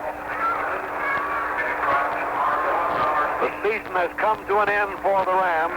The Cowboys go on now to meet the Minnesota Vikings next week. What a game that will be. Jimmy Fink, general manager there, Bud Grant, the coach, Merrill Swanson. We'll thank them for their cooperation yesterday. The blitz is on again, and there's that rookie. Harvey Martin has got Hadel back on the 5-yard line, and he really pelted him. And Hadel is a little slow getting up, too. The big rookie in there to make the play. And, of course, the blitz has to be on. Everybody firing through to get this gone with the closing seconds. That's about the 4th time I think he's been sacked. He took a 15-yard loss that time. And that game, incidentally, between the Vikings and the Dallas Cowboys will be played right here in Irving, Texas, in this magnificent stadium next Sunday. Two fine ball games. Miami and Oakland. That's Miami's Orange Bowl. And Minnesota and the Dallas Cowboys here at Texas Stadium. The winner on to the Super Bowl in Houston.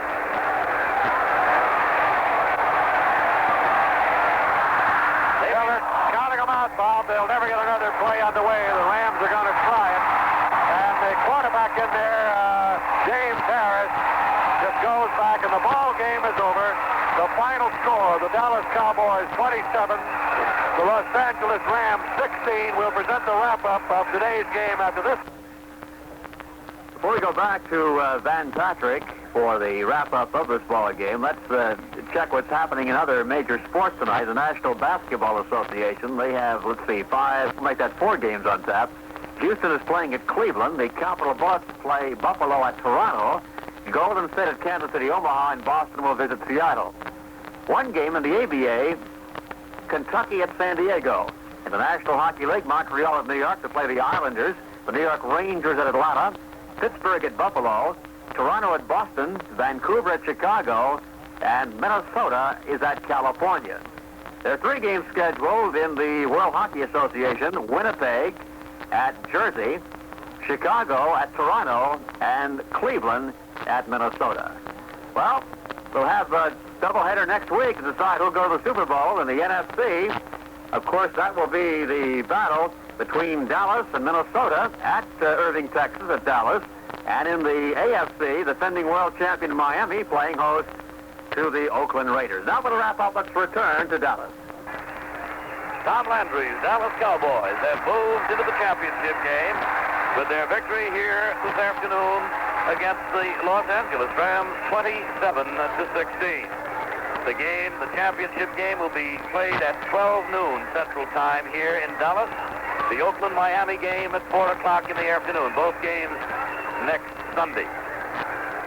The difference here today was obvious. Turnovers. There were 7 altogether. Los Angeles turned it over 4 times. Dallas turned it over 3. Only 1 less. But the Dallas Cowboys made hay with the turnovers.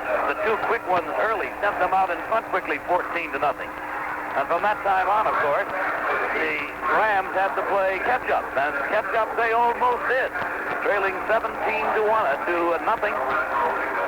They moved to 17-16, and then came the big play of the afternoon that turned it all around for the Dallas Cowboys. And that, of course, was that bomb that Roger Staubach threw to Drew Pearson, who was voted the most valuable player in this game today. A play that covered 83 yards in the air. He caught it at about the 47-yard line of the Rams, made a super catch of it, and went all the way for the touchdown. And instead of it being 17-16, it was 24-16, and that just put it out of reach. The only other score came late in the ball game, and that again was the result of a turnover when a fumble was recovered and Tony Fritz kicked the 12-yard field goal. Again, look at what will take place next week in the playoffs. In the National Football Conference, Dallas will host the game, the National Football Conference Championship against the Minnesota Vikings, who yesterday defeated Washington. In the American Football Conference, Miami will host that one at the Orange Bowl, and they advanced today, of course, by winning their game against their opponent, Cincinnati. And Oakland will be their opponent. They beat Pittsburgh yesterday. This broadcast was authorized under rights granted by the Los Angeles Rams, Dallas Cowboys, and the National Football League. It was intended solely for the use of the AFRTS listening audience. And any rebroadcast or description and accounts of this game without the express written consent of the Los Angeles Rams, Dallas Cowboys, and the National Football League is prohibited.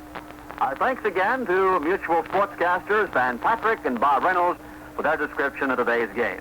The final score again from Texas Stadium in Irving, Texas, the Dallas Cowboys 27, the Los Angeles Rams 16. Gal Burnett speaking on behalf of our engineers, Ernie Gamble and Ron Jeffries. This has been a presentation of the FRTS Sports in Washington. This is the American Forces Radio and Television Service.